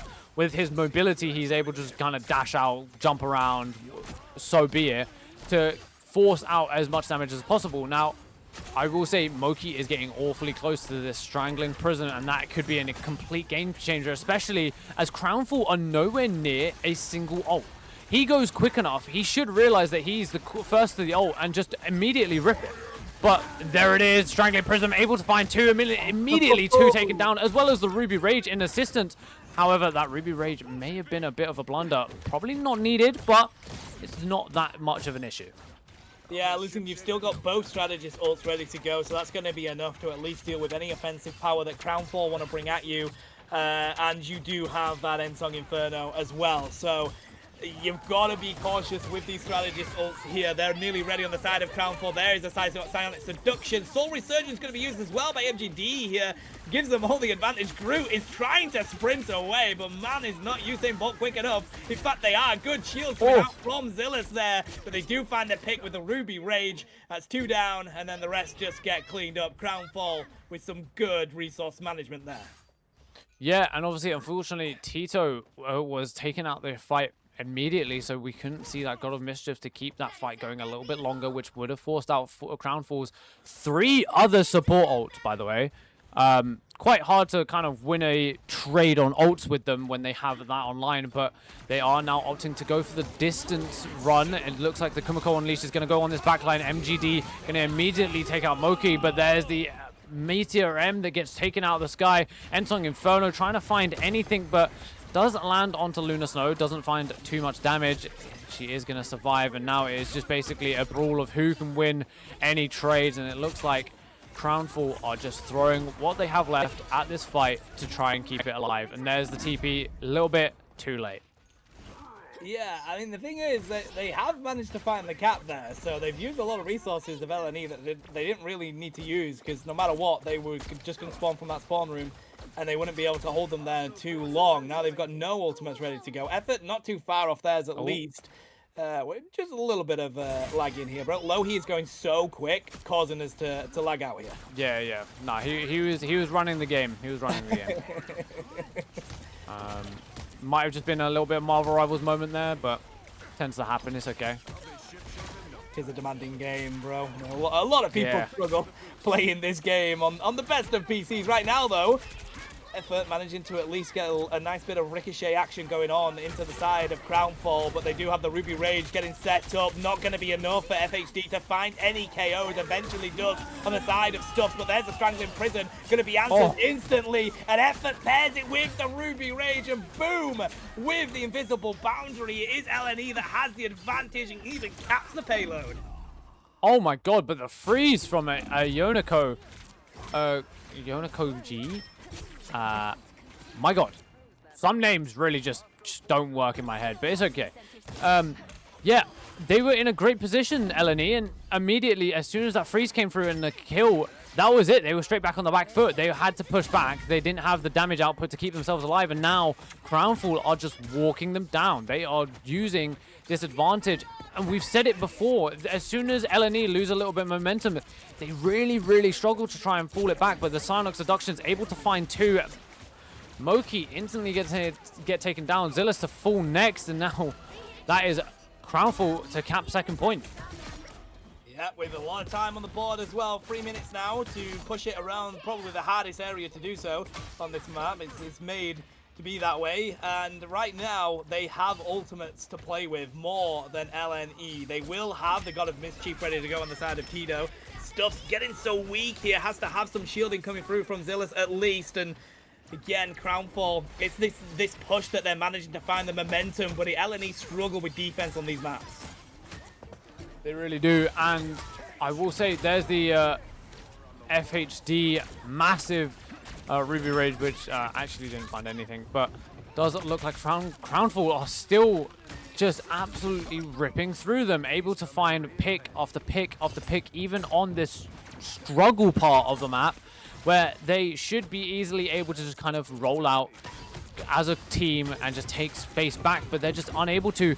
Lohi is putting down so much pressure, and FHD is just causing, well, he's just there to kind of clean up after the damage has been put on by Lohi, and that is it. There is a minute 58 on the clock. They are just getting staggered after staggered after staggered. They're still trying to touch, and that is an invisible boundary that's going to get shut down. And wait, his copy got cancelled. Yeah, it did. It did. That is absolutely huge. I think, was it... I'm not sure who it was that managed to do it there, buddy, but it was cancelled. They were able to get the stun off. That was great from Crownfall, to be honest. It felt like they really found the way to continue with that momentum that we mentioned. And holding, I mean, Lohi, take a bow, bro. Holding them at their spawn with the cap, getting the heals on themselves, and then Freedom Charge was ready to rain. They just couldn't break through their own spawn, which that should be the hardest place for Crownfall to be able to push that payload. So fair play to them, using that momentum to just lock in and take all 3 points. I think they panicked a little bit. I mean, they could have easily taken like that first few staggers, waited, grouped together, and then came out as a team. But they just kept going, no, they're so close to capturing. We just need to keep going, keep throwing bodies at it.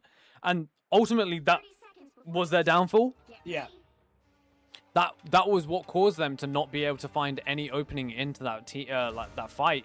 And then, obviously, because they just kept throwing bodies and bodies, then it was becoming an issue where they actually did have to throw bodies in order to stop them from capping. But because the damage was already done, it was just impossible to bring themselves back to a full team.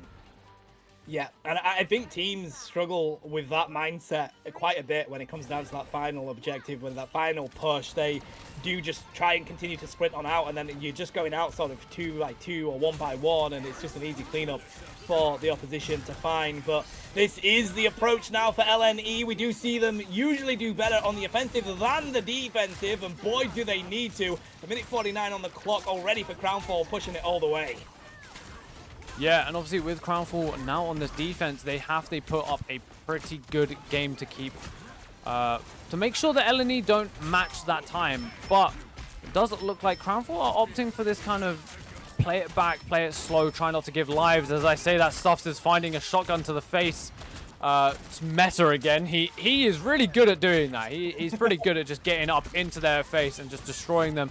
Zillus already got that quiz time, banhammer, whatever he wants to throw it as, online, and it doesn't look like he's now trying to just catch off these last few snagglers in the background. But wait, is that MGD just contesting the point, stopping them from being able to move it? That is a very good stagger, even if he is able to get away. Like, I mean, just stopping them for that little amount of time forces them to lose a little bit more time in later, and also allows the ult to be involved. But oh my god, the Strangling Prism finds 5 and immediately gets taken down. It is Lohi to try and keep this game alive, and he is straight back to spawn with MGD.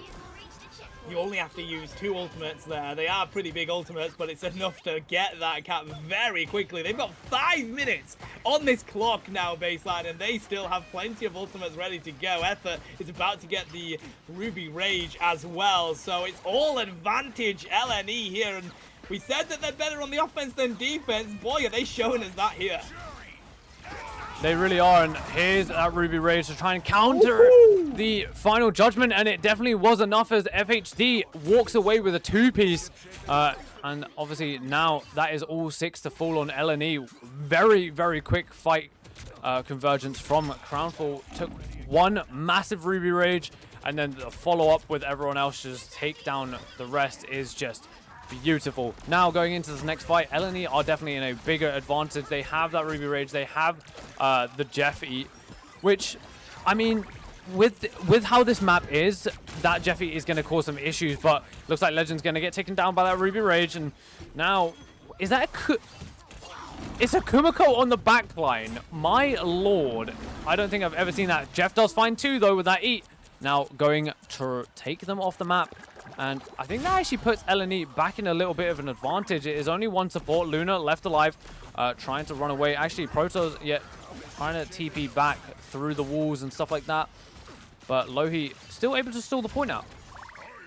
Yeah, Tito the GOAT willing to sacrifice themselves for those KOs. I've always got respect for a Jeff that will KO themselves alongside the opposition. Lohi's going to go in with a Freedom Charge here, looking to see if they can push back LNE. They don't have enough ults to be able to use it themselves. They do have Slime's invisible boundary that will be popped here. They can just hold, and with the fate of both worlds, they'll do just that. Because Soul Resurgence is in the back pocket for MJD as well. There's a Ruby Rage. Can't find the KO, and in fact, Effort will on the side of Protoss, who they won't be building up that Kumio at yet. MJD will pull out the Soul Resurgence, and that will be enough for Crownfall to hold this point, pushing back LNE once again. They're going to have to regroup in the spawn room.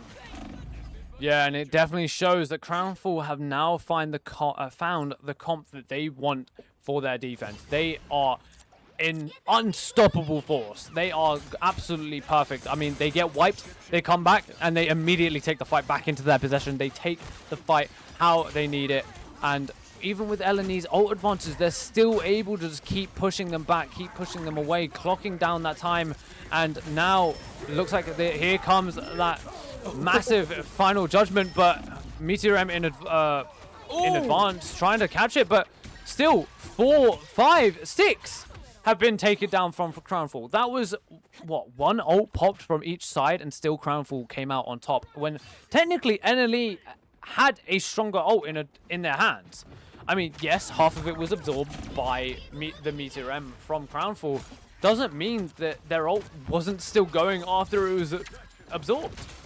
Now going into his, Lohi's still just causing so many issues in the back. Moki able to only find one, and it looks like FHD is going to be throwing out a Hail Mary of a... Ooh, I don't know if that Jeff Key actually got anyone. It got Legend. It did, and to find the KO despite getting KO'd yourself is pretty good. Kumiho unleashed here by Protoss. It is getting ripped down very quickly, getting a decent amount of heals themselves, but they're going to be pulled out of it very early. Manages to get back, though, with that dash, and it's going to be MJD keeping them on their feet. Lohi again with another freedom charge, and it is this ult that they capitalize on the back of every time and end up pushing LNE back to their spawn room. Oh my god, Lohi, take a bow. Brilliant push coming out from Crownfall once again. And they're going to have to reset, but they've now only got a minute on the clock to be able to push this. Yeah, and even if they make it to second point, and they did it with somehow teleporting the point straight there, they would only have 2 minutes 30 on the clock to push it the rest of the distance. No matter what, if they make it to second point, they are not going to be able to match the time of Crownfall, which puts Crownfall in a very good advantage. Again, Lohi just setting up the start, and FHD follows up with that Ruby Rage. Is only able to find Moki, but now they are in such a good advantage, pushing them back with the Soul Resurgence, sending them back to spawn. 30 seconds left on the clock, and LNE might be going home not victorious. Yeah, they're getting a little bit desperate here. They are trying to really push this. Got to group up. This is your final opportunity, and boy, do you have to get there quickly. Xylus does have that freedom charge, which will allow them to be able to contest. They are already here on the payload, and it is walking, to be fair. Crownfall are going to have to turn around and get here quick time, buddy, because this is on its way. Overtime triggered, and now here they come rushing. They don't have any ultimates just yet, just on the side of the fate of both worlds. Freedom charge going to be popped here by Zealous. Legend does have the Psionic Seduction. Is it going to be enough for them, though? TP did get cancelled, which means LNE are going to have to sprint to this. They are cutting down Xylus, and that works a treat here. Psionic Seduction is going to be used to stop them getting close enough. Overtime expended. Can they make it? No, they get crowd controlled. And they do manage to get one on the payload. It is going to be group, but no, they get stunned. And that is going to be it, buddy. Crownfall continue to be the demise of Lee's Nocturnal. Yeah, Lee's Nocturnal really are struggling to find that first place in our tournament. I mean, I know Azilis have... Well, I think I remember him saying that they haven't not topped 3 in any of our tournaments, but I don't know how many of them they have actually won. Now this has got to be heartbreaking for them. Going 200 to 50 in the domination to then immediately have a very close, tight game on the convergence to then just full held for 5 minutes on their second point spawn. My God, what a performance from these players. That is, wow. Brilliant, mate. Just simply lovely. coming out from, I mean, both teams, to be honest. It was one heck of a grand finals. What more could you possibly want? Going all the way to that third and final game, and that second game was just brilliant from both of them there. And just Crownfall able to stop the offensive power that Leeds Nocturnal have had all day. I mean, it has been a long day of Marvel Rivals, so you do get that exhaustion coming in as well, but it was more than enough there for Crownfall. They felt like I I don't know if we had another 5 minutes on the clock that they would have been able to break through that defense that Crownfall were managing to find again and again and again their baseline. Yeah, I mean, again, it was almost like what they. It was like what L&E were doing. Mm, Was it? Yeah, on attack. yeah. Well, no, sorry, on defense, on that third point of they were just feeding bodies, feeding bodies, feeding bodies, and then all of a sudden, once they realized that they need to group, it was too late. It was just too late. They weren't able to group quick enough, or when they did group and they tried to use ults, somehow Crownfall just converted those and just went, I'm okay. I think I'm all right with what you've just thrown at me. I'm just going to use one ult and wipe your entire team. That was what they were very good at. And clearly the domination, as we said before, it is just a coin flip. It really does come down sometimes to just being a coin flip. If you're able to find that first possession, keep the possession, usually it turns into a win.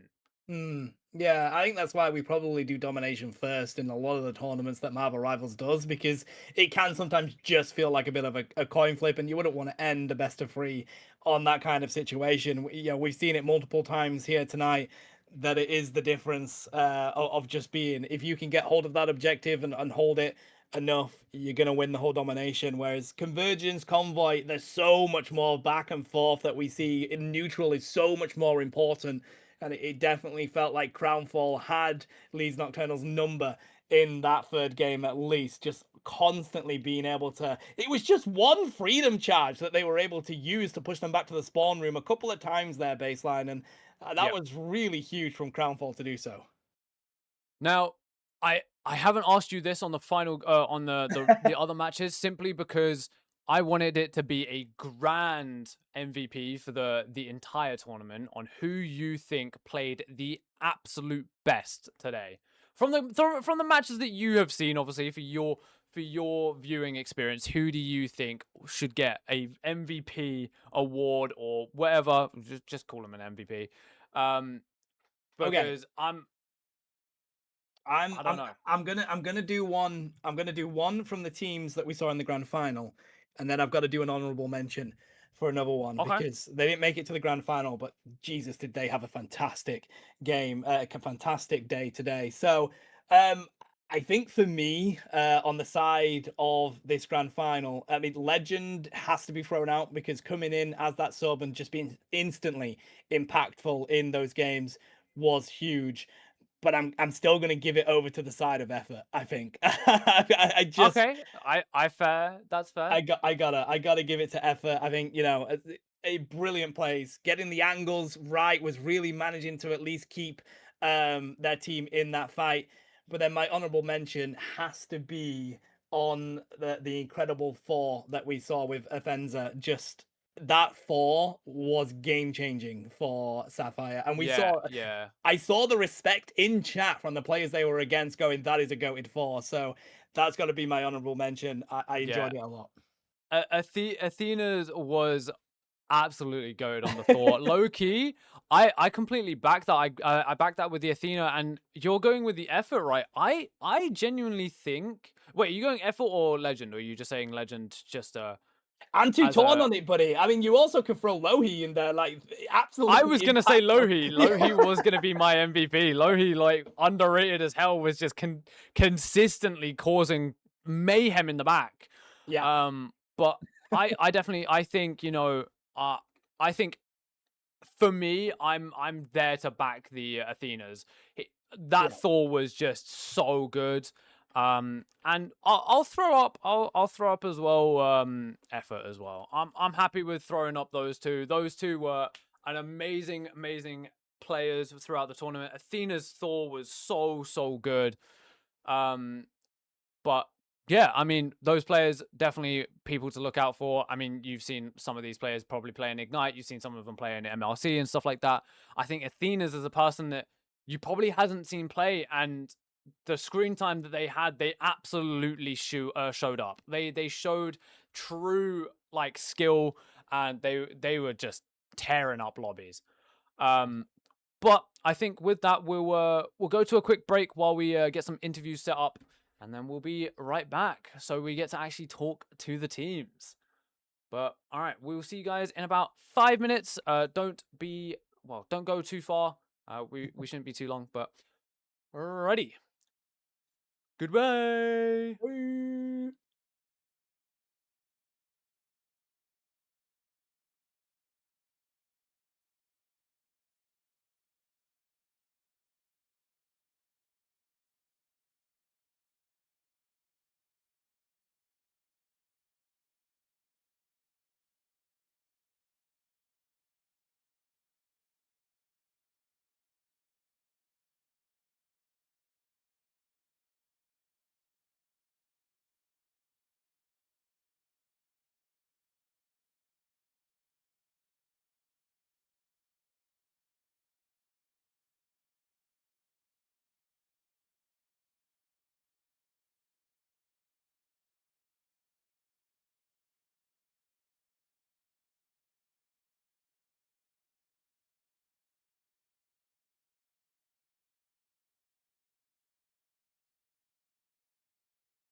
Funny transition.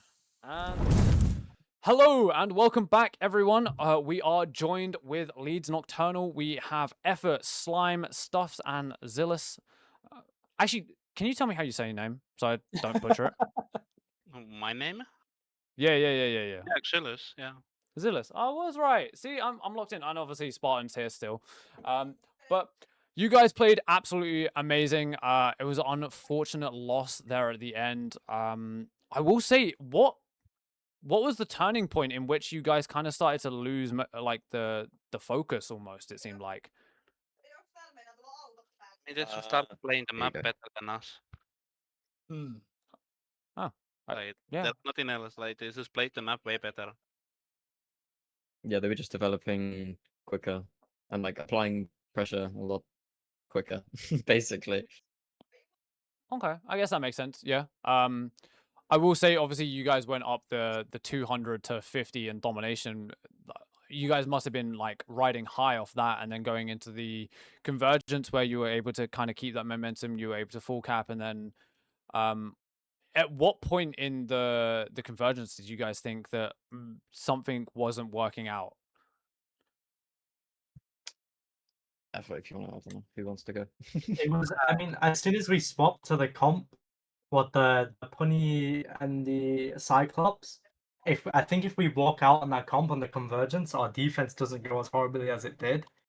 I think once we figured out our comp, it went text better. Okay. Spartan. No, I completely agree. I think there were moments where it felt like you guys were struggling a little bit with Athena's 4 and the rotation onto the Bookie Punisher just seemed to work for you guys almost instantly. Like, it did take a little while for you to make that decision, though. Was it purely because of how oppressive they were on that 4? I think whenever like enemy team is gonna play squishy tanks, we Mm. played a lot of Dino Punny, and I think we always kind of opt into that. And I think it just because we were just getting snowballed, I think it just took us a while to realize that that's what we needed to do. And I think Fair if we'd point. done that sooner, like it just took too long for us to make swaps, which is a bit of a problem that we have sometimes. we have a Yeah. tendency to bang our head into a wall for like a minute and a half before making swaps. But you recognize it though. That's the main thing, buddy. You just got to do that a little bit quicker. I mean, I'm a huge fan of you all. Obviously, I'm from the same area as well, so it's been a joy to see you guys compete. But sort of, what's next for Leeds Nocturnal? Of course, you're continuing to compete here in the Heatwave. Haven't quite managed to top it yet, but you're getting ever so close. What is the next steps for Leeds Nocturnal? MRC this weekend. Nice. Yeah. Yeah, We- obviously through to We're double LM, really- hoping to make it to next weekend. And then with a good enough placement, we'll be through to Ignite Quals, hopefully. Any teams that you're really wanting to root for, like to really come up against in MRC? I think you go. I mean, I have a lot of like other friends in MRC, so as like a friendly competition, I'd like to go against them, but at the same time, I kind of don't because I know they're really strong teams as well. But like I have a lot of friends on like Crimson Joel and No Signal that we played today. So there's definitely a few teams I want to play, but I also want to kind of stay away from. So And GG 5 times. It'd be nice to play Yeah. those again. We've played them like we played them a few times now, and obviously last week we nearly I won't say nearly beat because they 2-0'd us, right? But like we could have won we could have won those games if anyone was watching. Like they were very winnable games. And we have them in our somewhere in the bracket, so I want to go against them again at some point and see how we fare. Nice. Now obviously we are still running this weekly. Will you guys be back next week to try and fight your way back to the top? Most likely. Yeah, who knows? Okay, Maybe I like get that. second again. Maybe we're just cursed. Nah. Yo, maybe. You're gonna get Nah. first. I'm calling it. I'm manifesting it here for you right now, guys. You're gonna get first. You're gonna lock in. It's gonna be your week. Next time we are gonna be better. We have to be. just make the swaps quicker, and you've got it. Trust. Yes. You know it better. You know it better than us. I will say, obviously, coming off of this is pretty good practice for MLC this weekend. I mean, you get to play against very good teams. You've then obviously had very close matches where you can look back at, you can VOD review, you can find the weaknesses, and you can put yourselves in a better position. What other than obviously you said you're aiming for Ignite qualifiers. If you were to make Ignite qualifiers, what are you aiming for after that? To qualify to Ignite, that's the aim. That's just the end goal. Just That's to make always the end qualifiers. goal, of course. Well, no, to No, qualify just to for make- actual Ignite. Yeah, to make. Oh yeah. Okay. Yeah. Yeah. I get that. I get that. I Okay, think, well. Yeah. No, keep going. I think I think the fact that we took a map off these today like shows that we can, if we like actually lock in, we can beat this level of team, which I don't think a lot of people kind of expected, which is nice. And these are Yeah. kind of obviously these guys got respectfully they got relegated from stage 1, right? So this is going to be the level of teams that we're playing in qualifiers. I'll say when we make it because I think we will. So we want to be able to beat teams like this consistently. That's the goal, and then wherever that takes us. I think. I think No. also a lot of teams kind of wrote us off quite early because it's like maybe not so much of a known roster, but like, I mean, doing these tournaments is great because some people, like some teams, have a bit of an ego when it comes to booking scrims, and they're like, "Oh no, we don't want to go against Leeds. Like we want a higher level scrim," and we're like, I think this tournament's good to kind of show that we're not as low level as people might think. Putting you on the map. I like that. I like that Yeah, a pretty lot. much. Yeah, no, that's true. I knew that we had I think Planet Saneage were looking to potentially get involved in these tournaments as well. So that's another big team that you guys can show up against and put yourself even further onto the map if they are to get involved. You also had a lot of fans in chat who were rooting for you guys and wanting you guys to win. So obviously you do have a big fan base within us, let alone who might be further out. But do you have any remarks towards those guys and the people that have been cheering you on from the start? Yeah, I mean, thank you to everyone in chat. Again, I think we have quite a few people in the chat that seem to want us to win. I'm not sure what we've done to deserve that, but we appreciate it. And It's it's the not my underdog story. yeah, the I mean, it's underdog probably because story, you of got me. course. True, Oh, yeah. true. Effort effect. This guy is like Mr. Worldwide. But yeah, no, I mean, I had a few like in real life friends watching too, so it's not. It's like there's probably a lot of people who want us to win, which is nice. So thank you. Oh, that's good. All right. Well, do you have any actual closing remarks for stream or anything like that? Obviously, other than the thanks to the friends or anything like that. Any last words before we head Next- over to? Next tournament, we are gonna be way better. This will be a winners interview next week. Yeah, I next like that. I Hey, like that. I gonna like be that. way better, way better. That ass. Okay. Goats. Cool. All right. Well, thank you guys. Thank you for competing, and I can't wait for next week where you take the crown, and it will be a winners interview. It will. Yes. I'm rooting for you guys. But all Thank right, you, we'll bro. go back to another BRB, and then we will be over with Crownfall. So thank you guys very much. Goodbye. Bye bye.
There's a funny transition. I should probably actually change the title. Hello, everyone. Welcome back. We are with Crownfall. I think who are we actually in? Who are we in VC with? State your name and say hello. Hello, it's Anakoji, support player from Crownfall. Boohoo. Hello. It's good. Hello, I'm Lohi, the cap player. Do I mean, and ignore all of these people and talk to me. yeah, Come just on. talk to No, no, Anna no, no, Kaji. no, no, no. Just talk to me. Ignore these people. It's fine. Okay.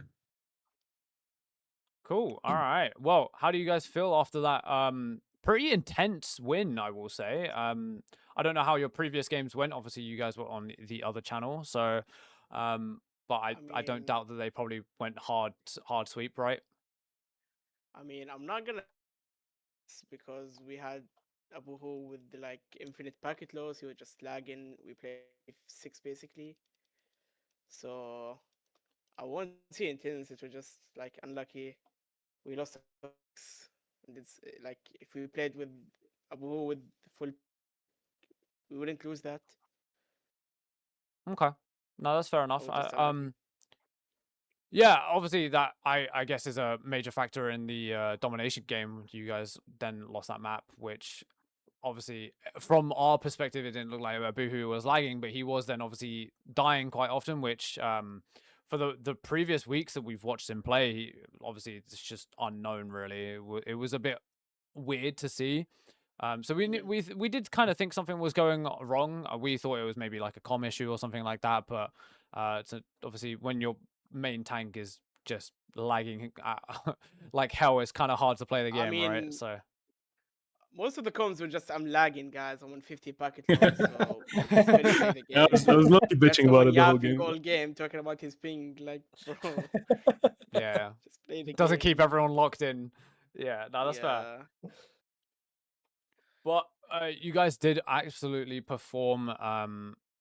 You pulled it back. You were able to keep them in spawn in that final game for 5 minutes. Yeah, I yeah. mean, you were showing their true skill. Lohi, you were my MVP. Thank you, my God. Like, I was through and actually, through. yeah, thank you. But I was actually enabled by my teammate Koji. Like, he was always healing you, me bro. and Thank flanking you. me with that Luna.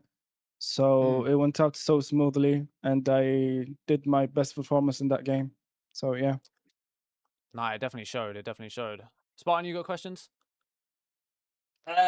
Yeah, I mean, I'm glad that we finally found how to pronounce everybody's names. We do apologize for butchering your names on stream. No, it's although fine. It's fine. I got Lohi It right, happens so a I'm lot, I happy think. with that. I'm happy Yeah, with Lohi. But no, in general, yeah, it honestly felt like you guys. I mean, obviously, coming off Crownfall with the Ignite season that you've had, it has been a little bit tough. But what we're seeing here is the good synergy that you guys do seem to have. I mean, how long have you guys been playing together? Like, how have you developed that synergy between you? We've been playing for like probably 2 months. We've been scrimming for a while. We have like good synergy. I mean, this tournament is a good practice for us. Thank you guys for hosting this. Whoever hosting this. So it's a good practice for us for Ignite relegations. We're gonna win that for you guys. It's like free money, free. It's free eat. I don't Make think a there's any request. team that can compete with us in there. So love it. Wish us good luck. Yeah. Nah, you guys are definitely gonna do really well. I definitely believe it. Who are you hoping to come up against in the run for Ignite? Who are you hoping to come up against in I mean, those qualifiers? It won't really matter. It's gonna be like whatever, but like I hope You don't care. we go against good teams. I don't think it's gonna matter who we play against. Yeah. Regardless, we're gonna do our best and play our best, and we'll win. Nice. Love it. I mean, right now, you're pretty much the champions of Heatwave, of course, planning to continue to compete week in, week out. Is that the plan? Yeah, we're just gonna win them all. Got you guys.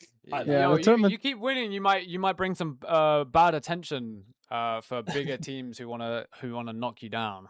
I mean, nobody can win against us, bro. Whatever. Before we know it, I like that VP are gonna be mentality. here, bro. VP are going to be here before we know The it, crown bro. will not fall. Love it. Where did the name come from? I have always wondered that. Crownfall. It's a made-up name by like who made the team. Oh, fair enough. Fair play. Tends to be like that. I have a special Do you request. guys- Can we ban Teddy Tetster from chat, please? Yeah, please. I think he might be in the VC if you want to say it to his face. Yeah, I mean, I can say a lot of things, but I'm gonna keep it PG. I like that. I like that. He's PR trained. He's PR trained. I mean, you need to keep it PG for a bench player. It's fine. Okay, buddy. Okay. I will say, say. do you guys have any closing kind of shout outs for anyone or anything like that? Do you have a goal in mind that you want this team to go or anything like that? I mean, shout out to our biggest fan, Zali from chat. Yeah, shout out Zali. Fair enough. Yeah, and I would like to thank you guys for the tournament. It was like so fun, and it's so well organized. And I would Of like to course. thank you both, Baseline and Spartan. So thank you for this good tourney. It was a lot of fun, actually. I'm glad you enjoyed it. I'm glad you enjoyed it, and I can't wait to see you guys next week. It won't be me, but you guys will put on a show. I'll be watching from a distance. Oh, bro, Um, we'll miss you, bro. Come on. I'll be Bruh, there, bro. I would love to. I would absolutely love to, but I have a concert to go to, so I can't. Oh, okay. enjoy. Ooh, who are we seeing? My girlfriend's taking me to McFly, if you know. Let's go, bro. Let's go. So yeah, but no, you guys have put on an amazing show. Obviously, you are technically now 3-time winners because like half of you are like Repeat. from Final Shape, and then half of you aren't. So it's kind of all over the place. But yeah, no, you guys did amazing. I think I'm right with that. I am correct. Like half of you are from Final Shape, right? So wait, all of you say no, and I've just been. No, I'm like... willing to pay money now to like get this guy banned. Can we like get on with it? Can we work on that, please? Yo, how much? I mean, yo, we can talk business. I'll DM you. All right, bro. Right. Well, with that, I thank everyone who has tuned in. I thank Spartan for casting with me. I thank Luau for stepping in, to cover for me at the start of the stream, as well as Plubing, Flannels, and Red Luna on the other side, who did amazing. And it was Last Resort, I think, who was running the production over there. You guys all did amazing. The players, the staff, everything went super, super well. And I think, without further ado, we'll hand it over to Tiny and Titan, who we haven't seen in a while, to do our end of day video. But thank you all for playing. Thank you all for watching. And we'll see you guys next week. Well, you won't see me, but bye-bye, guys.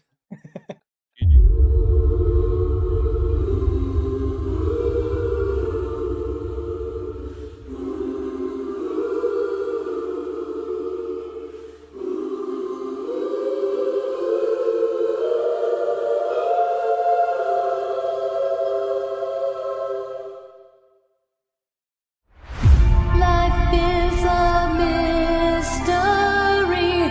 Everyone must stand alone.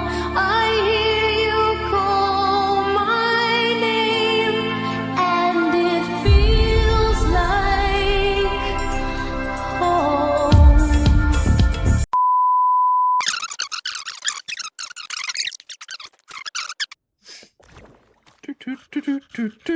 You're leader. Oh, You've been leader. I want to see. oh, that's still my health. That is me. I got you. I'll be your shield. Never mind. I would have survived if that didn't steal my health. Let's Pretty re-grab. sure. What a... Thor. Behold these nuts. Okay, I just ate it. We lost because you died. You died Be first. better. You died. No, you died first. You said I ate it and then I died. No. I don't eat anything. Then how did you spawn before me? Cause I'm better.